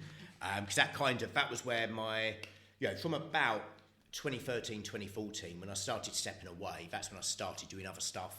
I was just going to say, I feel like this is where things started to change. And it gets blurry. It's really hard because there's a few journeys going on at the same time. Yeah. So we'll come back to it in a moment. But with the football club, I had this dream of taking over Southend, and I'd actually made an approach last year which got knocked back, and I'm in all of the WhatsApp groups and so on about what's going on at the moment. The team that I've got can't make a deal work because of the nuances of a property deal, but we'd raised the funding and so on and so forth.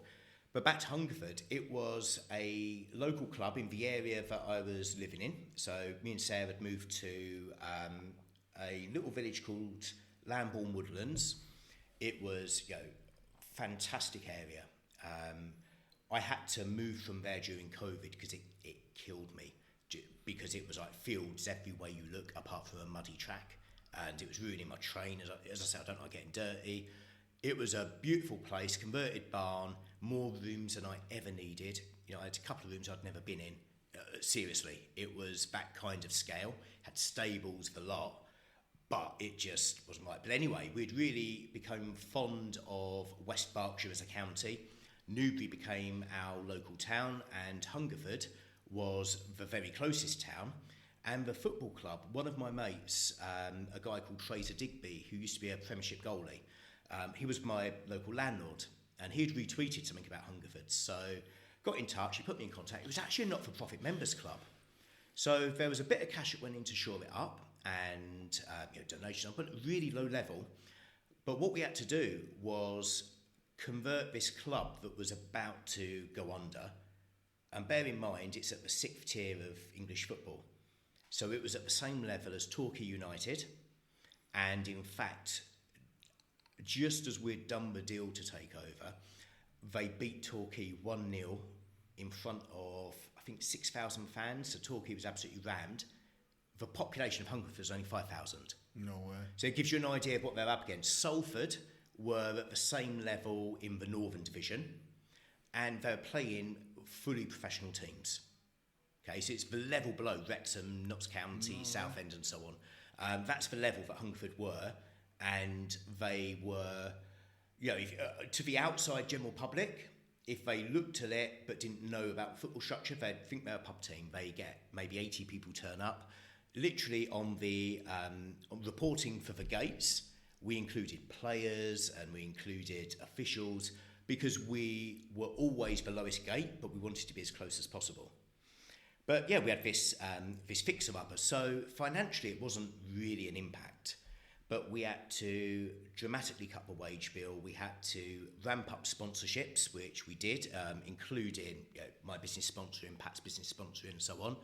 We had to go out and engage the local community, and we just had fun in the process, turning it round, saving the club. And then, surprisingly, it's one of the few businesses that COVID actually saved, because the season was null and void because of COVID. So they didn't get relegated. The furlough allowed the contracts to be paid off and so on. it was actually, COVID was a lifesaver for the club. No way. But yeah, that was a really interesting journey. But yeah, that was, well, I filled my time up in retirement. You still got it? You still part of it? No, I'm not, no. So what happened with that one was once the turnaround had kind of been done and it was working and could see the path of the future, I got offered a bit of a side gig doing some consultancy with a fintech, but it was going to involve a lot of travel. And this was in February 2020, and it was covering the whole of the Europe, Middle East and Africa. So there was the opportunity, even though it was a very part-time gig, it's like, literally day or so, but there was the risk that I'd have to drop everything at a minute's notice and fly somewhere. That wasn't compatible with being involved in a club where sometimes you got a firefight. Yeah. So because of the level of the club, you had to have stewards, you had to have all sorts of infrastructure. One of the craziest things was had to have electronic turnstiles, even though there's no segregation and there's hardly any fans. So we had to install electronic turnstiles facing the wall just to fit the National League requirements. We had to fit female changing rooms separately from the males and the officials and so on. And there's one pitch. Literally the team were training on the junior school's pitch next door. It was such a surreal world for that club to be in when it really was a grassroots club. It's massive growth for you, though, isn't it? It must have been. Was. So I learned how to pull a pint. Yeah, I learned how to be a steward and separate fans and have pint glasses going over my head. But yeah, it was a great way of giving something back to the community, a great way of, just getting stuck into something. Yeah, interesting, mate. I guess because for your love of football, but it's not something that I would ever think anyone would ever do unless I guess you love football. But I can see why your skill sets sit into it, and that's why you got so much from it. Yeah, it's also about, I guess, and this sounds really selfish, but tapping into a community as well. Yeah, okay.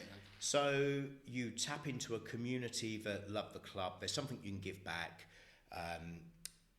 It was very much, we run it on a shoestring.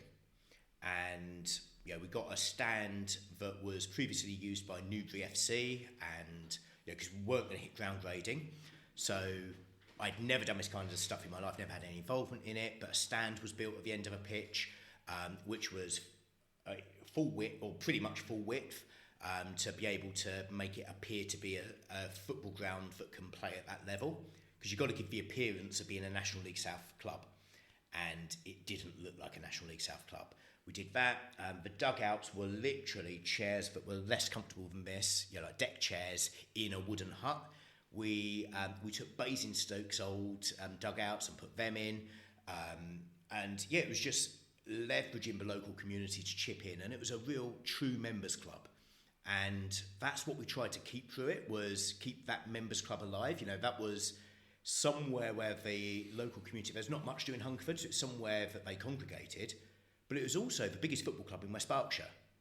And that's quite a big area, quite a big population.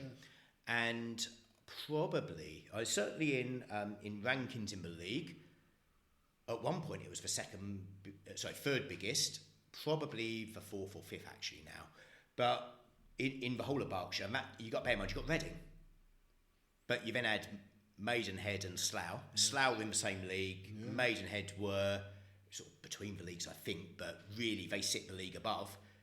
Actually, really senior team for the area, and people were surprised when I was talking to the local community about Hungerford. They thought that Thatcham Town, which is about 15 miles away, was a much bigger club, and it was a few steps below.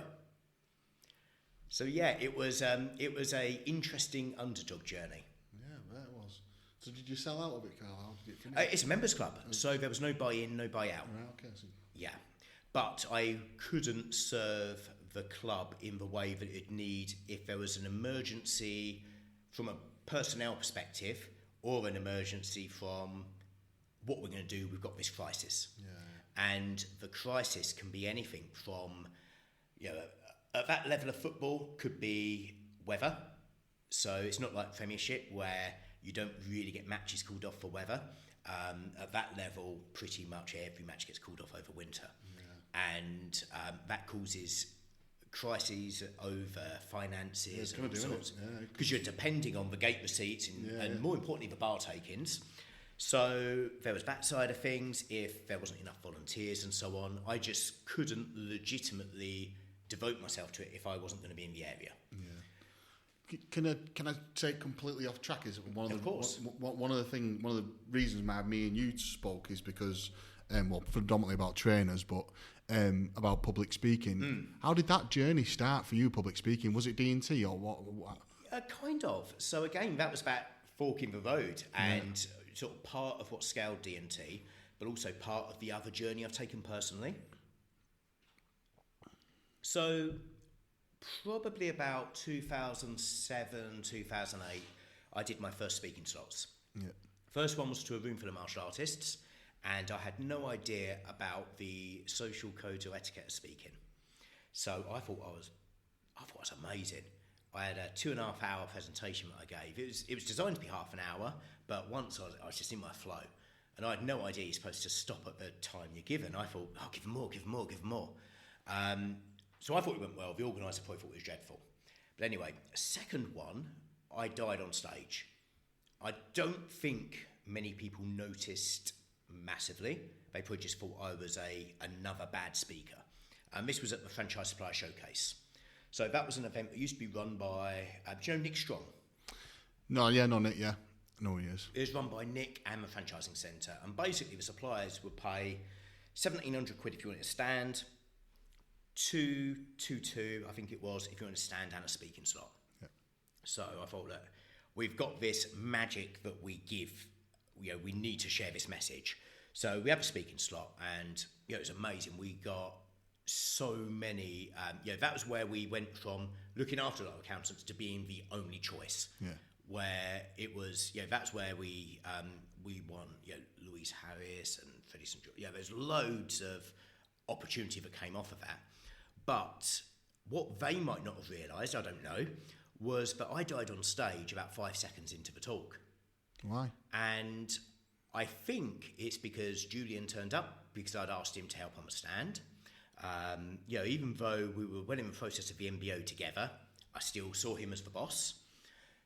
I was still very inexperienced at this stuff, and I'd over-rehearsed. So when I say died, I think I carried myself quite well, but I could feel my voice get sticky, I could feel myself sweating. It was like the usual symptoms of nerves, and I don't think they came across. And I know that because I've seen a lot of people talk and then after say how nervous they are, and they don't look nervous. So maybe I'm just deluding myself, but I think I was okay, but it certainly wasn't great. But that experience kind of fired me up to really start working on that and facing what had happened. So I just kept turning up. As part of the journey of not so much stepping away from D&T, but as part of a journey of, I guess, diversification, accidental diversification, when I was delegating staff and able to make myself more free, I had the opportunity to write a book, The Startup Coach. So that came by Facebook in 2014, responded to a message, said, I can do it, got a book contract with Hodder, who are part of the world's second biggest publisher. It's like unbelievable that they contracted me. Did the book, and I was doing sort of jobbing speaking slots, but nothing big. And then I met a guy called Murray Harkin, who ended up becoming my publicist. So Murray is... he's got an illustrious past, I think is the best way of putting it, but a checkered past as well. He's a lovely, lovely guy. And at the time, he was representing Martin Lewis, money saving expert. Really well connected in the press and so on. And we met at the Trussell Trust. So the Trussell Trust, I was doing some pro bono consultancy because I'm not sure if you're aware, but they're a social franchise. So every food bank in the country that's under the food bank branding that Trussell Trust use. So when you hear the stats that are given to government of X number of new food banks or X million users, That comes from the Shuttle Trust, Right. and that's a franchise. No way. It's a franchise. So they franchise to the local church because it's a Christian-based charity, and it's a all not-for-profit in the whole scheme of things, but they're contractually obliged to use the branding, to use the website, so on and so forth. So as a byproduct of that, I was doing some pro bono consultancy with them to help them retrofit the systems they needed because they got to 1,400 outlets. Accidentally, well, because there was a need. No way. Yeah, so it's one of these under the radar franchises No that no way. one talks about. It's a charity. It's still rocking and massive, isn't it? Yeah, it's massive. And Ros Goldstein. Yeah. So fortunately, I persuaded her to be a pro bono legal consultant as well. No, you didn't. And we just we introduced the concept of a franchise advisory. All the stuff I'd learned from the franchising industry, we put there. But anyway, I'd met Murray in that process because he was doing the press for them. And I kind of acknowledged it. December 2015, January 2016, it became clear that I was going to lose access to two of my kids. And I made a decision that I wanted my name to be front page of Google and for them to find me. So that regardless of what Mum says, actually he's a decent guy. And he might not have done all the housework and might have been subject to the typical grumbles, but he's a decent guy. So I started a personal brand campaign, which kind of supported the speaking then became an integral part of that. Within the first month, I got 5 pieces of coverage in the national press.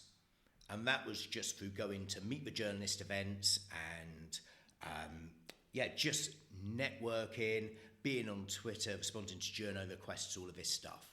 And before long, had somebody employed to do content, had PR team, publicist, and it was really motoring. So got myself in every paper apart from Sunday Sport, all of the TV channels, so on and so forth. And through that process, speaking opportunities were something that I'd previously chased, but actually started landing in my lap. And I still weren't charging for them. I'd been speaking for ages, and other people coming in with the intention of, I want to charge $1,000, $3,000, whatever, per speaking slot. And I was like, I'm still learning. I'm still on this job. But I realised that just by constantly doing it, I first of all really enjoyed it. Yeah, I'm one of these really strange people who just doesn't get nerves before speaking. I get adrenaline, but I don't get nerves. I love the stage. I absolutely want to be up there and want to be centre of attention. And whether that's because of what I call the holy trinity of the drivers for personal brand, which is finding a business benefit, a personal benefit, and satisfying an ego. Obviously, the personal benefit was for kids.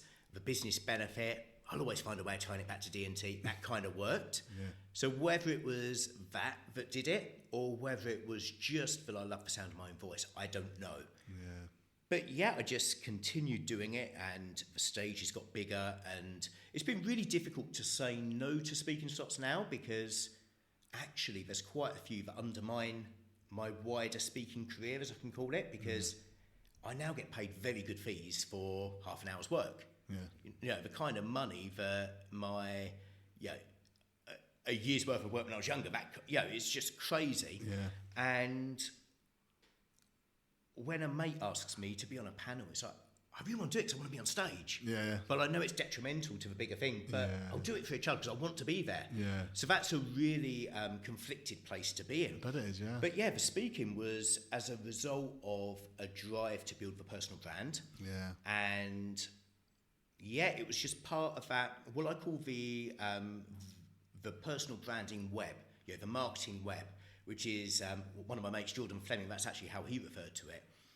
Because he told me I was really smart, and I didn't see that it was smart, but he said, you've stitched up traditional PR, social media, speaking, plus normal marketing, like leaflets and brochures and websites and pay-per-clicks and so on, and you've integrated it all together so that all roads point to you. Yeah.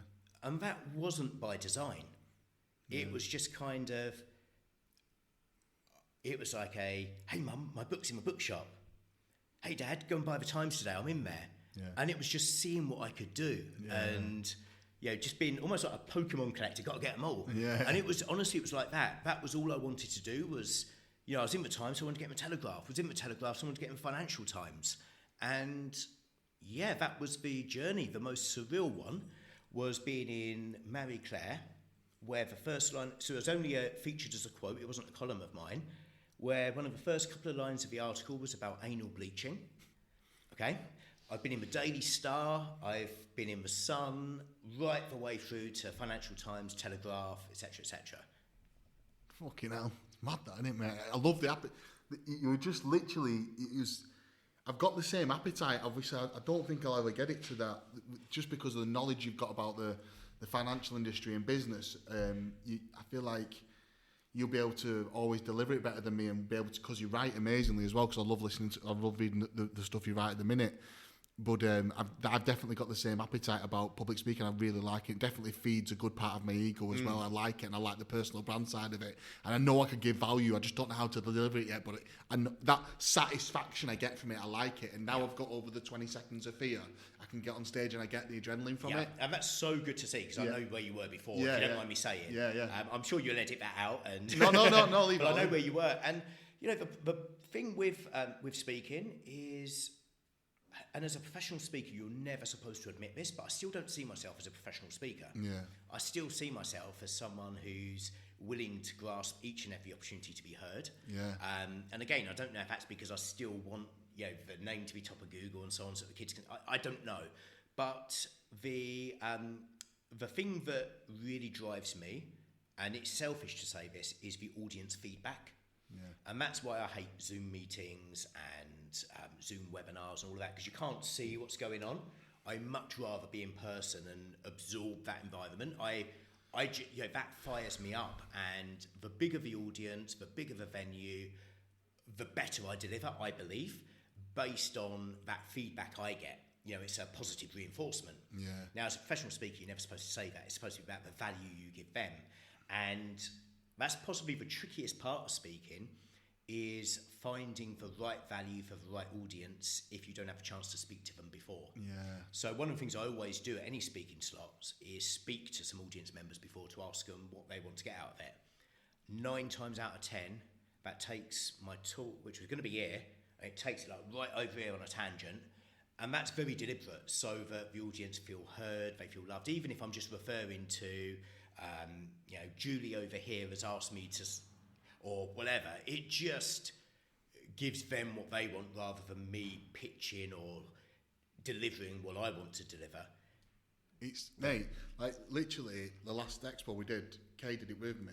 I know I pay for them slots and it's nowhere near the scale you do, but having the opportunity to speak to a couple of people who sat down did exactly the same thing for me. I talked a little bit more and I referred to a couple of people in the audience, because it led me to... I still got the subject and the topic out, but it gives you that, I don't know, ammo to get out. Even if you feel like you walk off stage and you've answered 2 questions, at least 2 of the audience have listened to it and got something out of it. Exactly. And the audience love meeting the speaker, but also on the flip side, you get your chance to test your voice acoustically in the room. So by going in and speaking, you can very quickly tell what it's going to sound like through a microphone.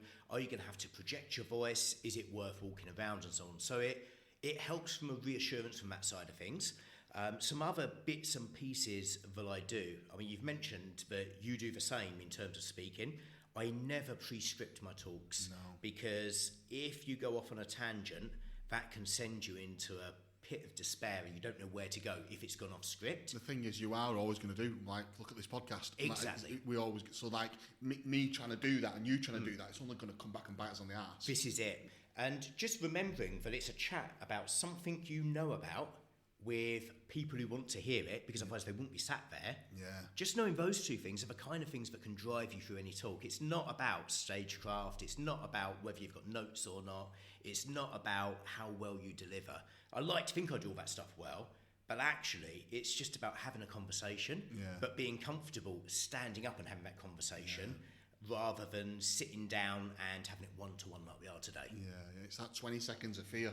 Once you get past that 20 seconds of fear, now I'm like, I was going to talk to you about it, an appetite for just a bit more structure to how I deliver it. I never want to have the presentation, but I just want to talk to you about like this and this, and just having a bit more structure so it lasts a little bit longer. But that's only because now I've got over the fear. I want to just get good at it and work on the craft of it a little bit Definitely. better. Yeah. So I tend to work to the rule of three. So whatever length the slot is, I mean, one of the amazing things about the speaking world is the more you're paid, the less time you get to speak. It's really surreal, but you'd have noticed this, but a keynote speaker is normally 25, 30 minutes. Yeah. But then a breakout workshop where, it's often people try and get people who can pitch services in, so they don't pay them, or it's a few £100. They go on for like an hour and a half. So that's a really strange thing. But whatever the time slot, I divide it down by 3 and use that as a framework to try and work out a audience journey. So whether it's to provide context, provide something groundbreaking, provide a why, or I might bring the action to the end. I mix it up depending on the time that it is at the conference, because keynotes generally are opening keynotes or closing keynotes. And generally for a closing keynote, I prefer it to be one that can lead to practical action to make the conference worthwhile and to summarise the stuff that's happened, whereas opening is more about opening the mind ready for the conference ahead. So they're very different, and the structure has to fit around that, has to fit around the theme and, of course, the topic and so on. But once you've kind of got that in place, what I then do is I just scribble notes on the back of my palm. Yeah, told me that. I did it every time now.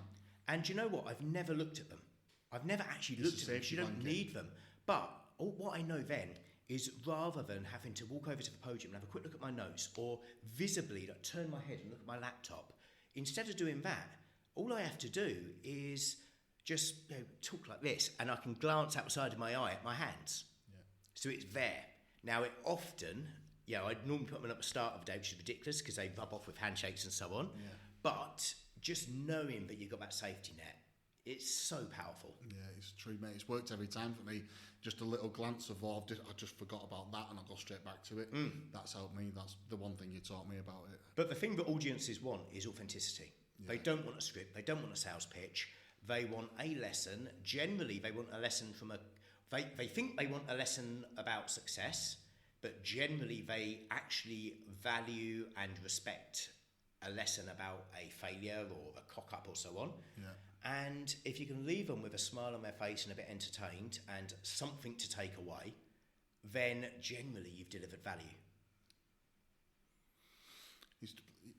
I'll concur that by something that Ruth Brown said to me from home instead. I can't remember verbatim what she said, but she was exactly the same thing. Because I was saying I need to get a bit more polished. She said, don't get polished.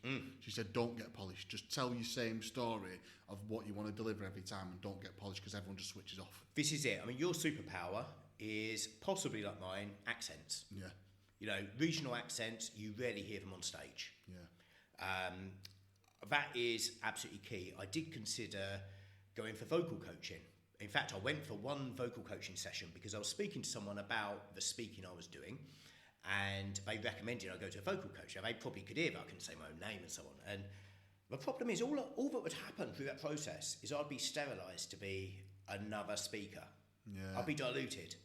Yeah. Like the magic stuff in orange juice or whatever is, or dilute orange, I'm from Council Estate. So the magic in it is the sweet stuff, isn't it? Yeah. And you pour too much water in, you don't want to drink it. Yeah, it's true. And that's the problem with vocal coaching and so on.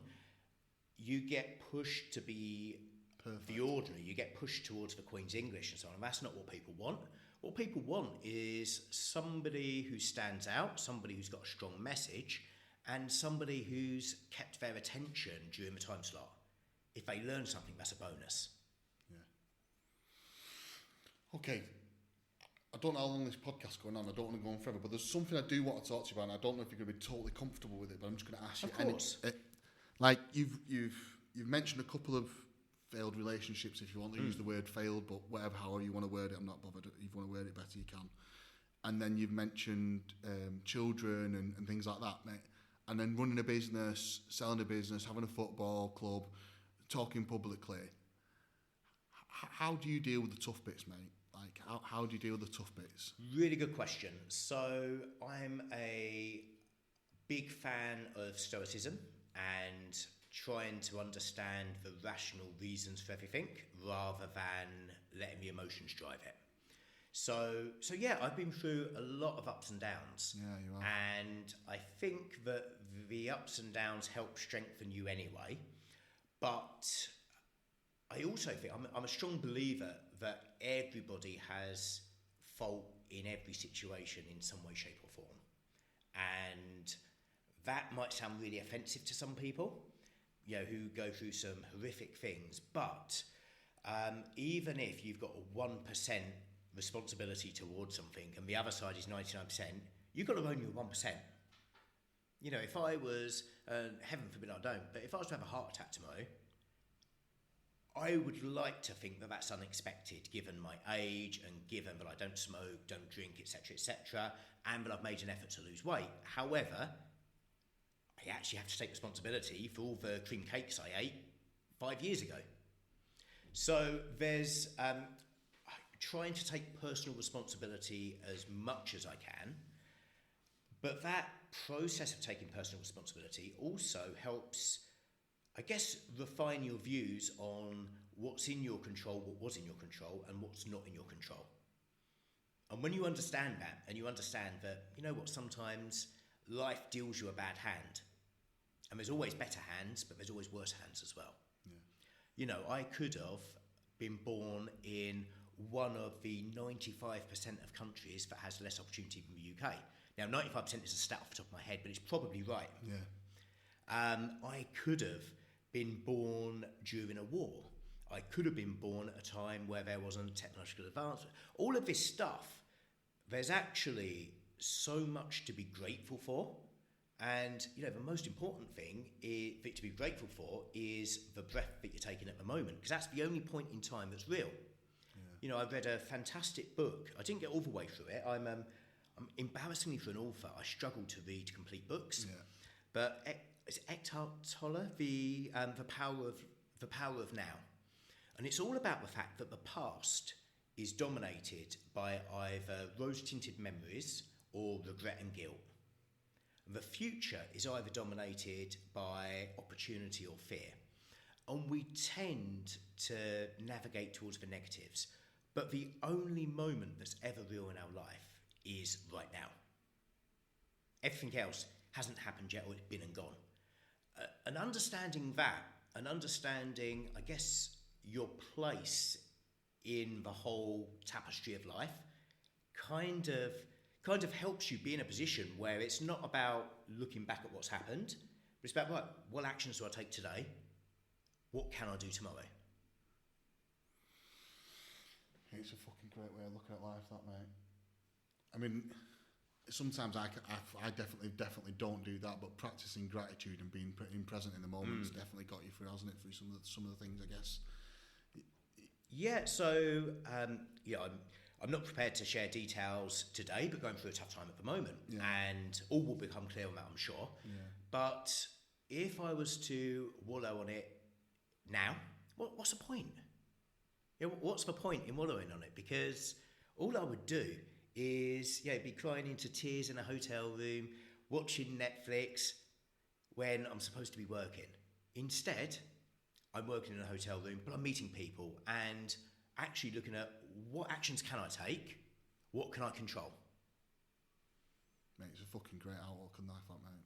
Especially with some of the things you've been through. And it's one that's developed through the personal development stuff. Certainly that's, particularly with the American motivational speakers, Tony Robbins and so on, you kind of can't get away from that kind of mindset. And some might think it's stifling emotions and so on, and maybe it is. But emotions, and certainly negative emotions and the spirals we can go into with this stuff, are actually a conscious choice, because we initially direct ourselves down our path, often due to social conditioning, because we think that we need to be really upset when we get X bit of bad news, or we hear that we've got cancer or whatever.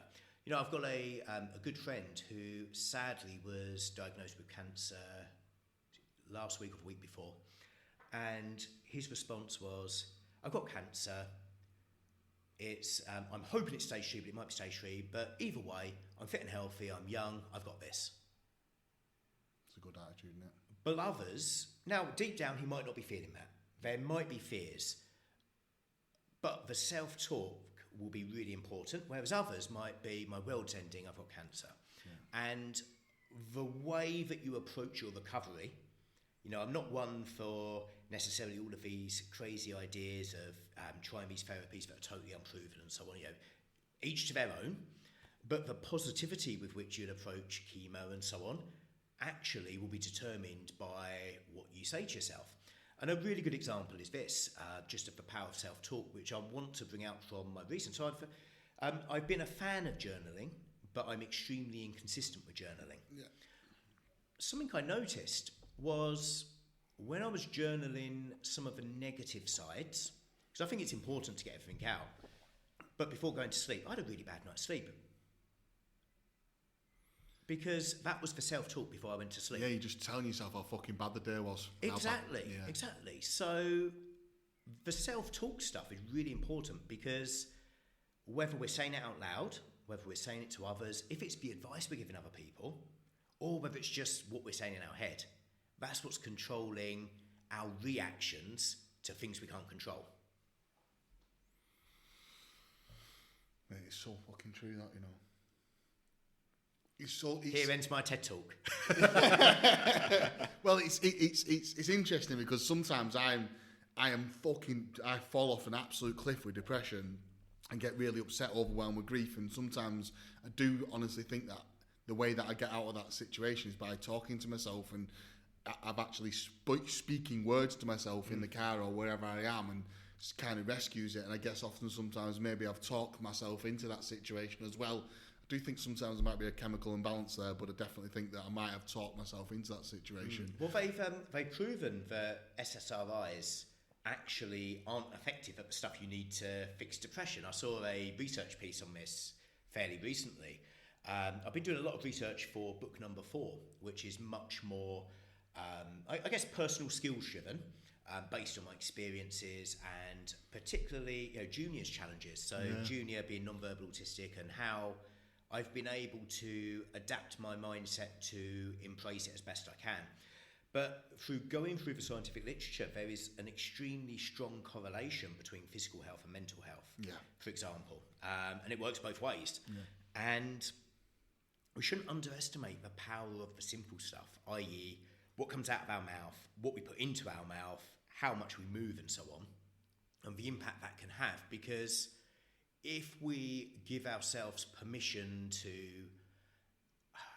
be miserable because society expects that, and it's important to be miserable if you're really feeling that and it really builds up. It's important to have that outburst. You have a cry. Yeah, that's important. I'd never say suppress that, but don't make yourself think that you have to do that.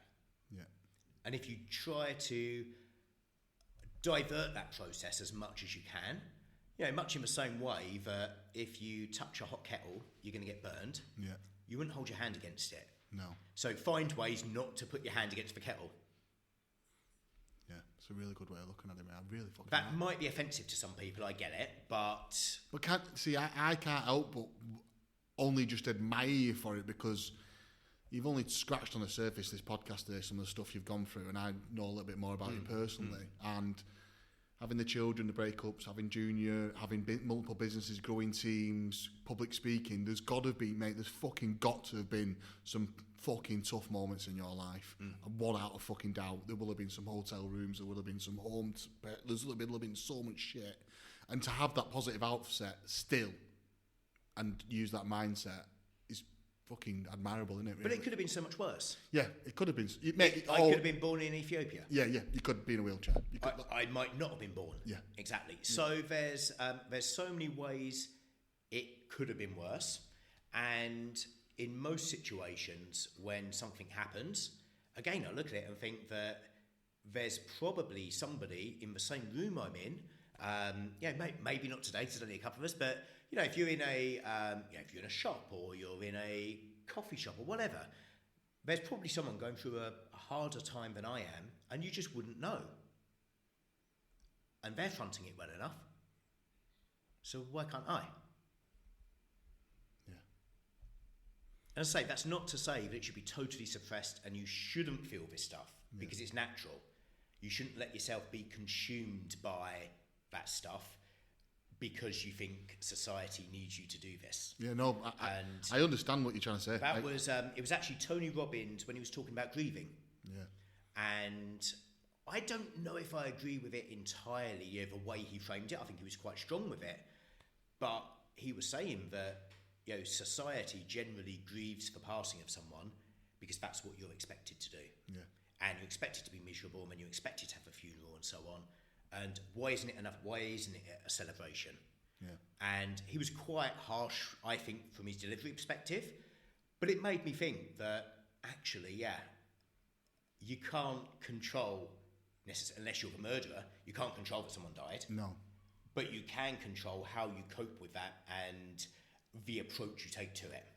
Mate, so grief's a massive part of my life, so it's something that I fucking ask myself all the time, is like, should I get upset that my dad died? Should I get upset that Tom took his own life?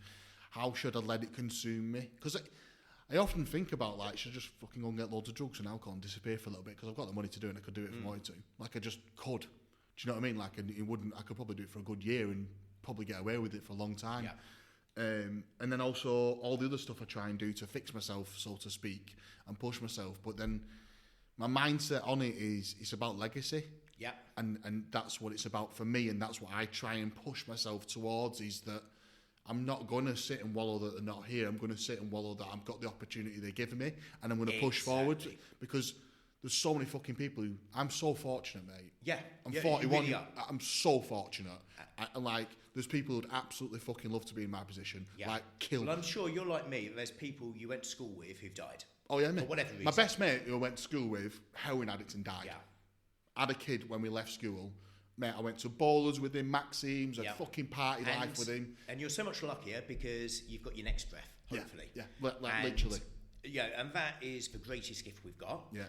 But I'm very much of a view. The old-fashioned saying is, when life gives you lemons, make lemonade.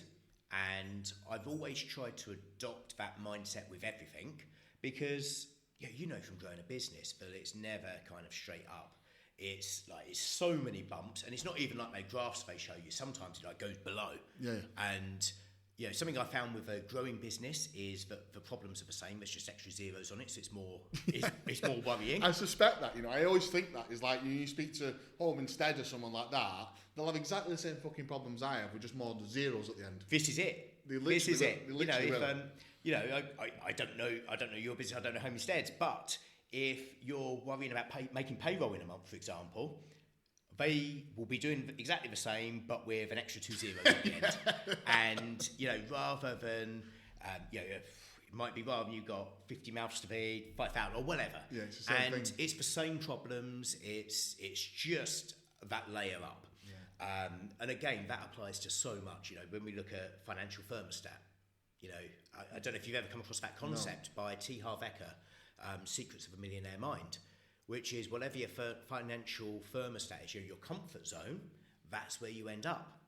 And you see it all the time, people who win the lottery and then spend it all, or people who get pay rises and then magically their expenses go up to that pay rise.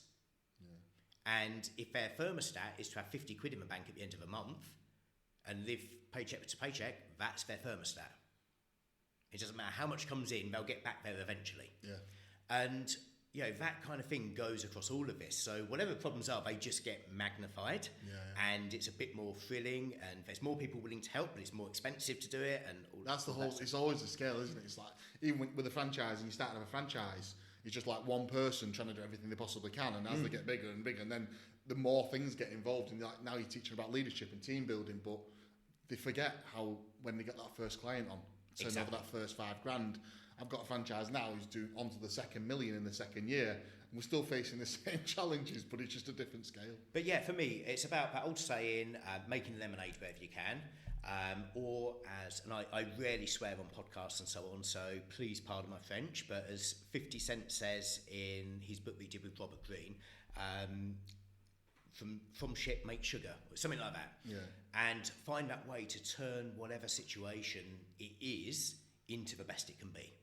And it might be that it's just a driving force to do more from a legacy perspective, or there might be a specific action you can take to either mitigate that happening again, or to really make something good out of it. But there's no point wallowing on what's happened, because that can't be changed. Mate, I'm going to finish this podcast here. I know there's so much more to ask you, and we've already asked you, going to come back on again. And there's I absolutely am. Yeah, there's a world of more stuff to come on, mate. But we've covered a lot, and I appreciate you coming on, mate. And I look forward to the next bit of your journey and hearing all about it. But again, thank you.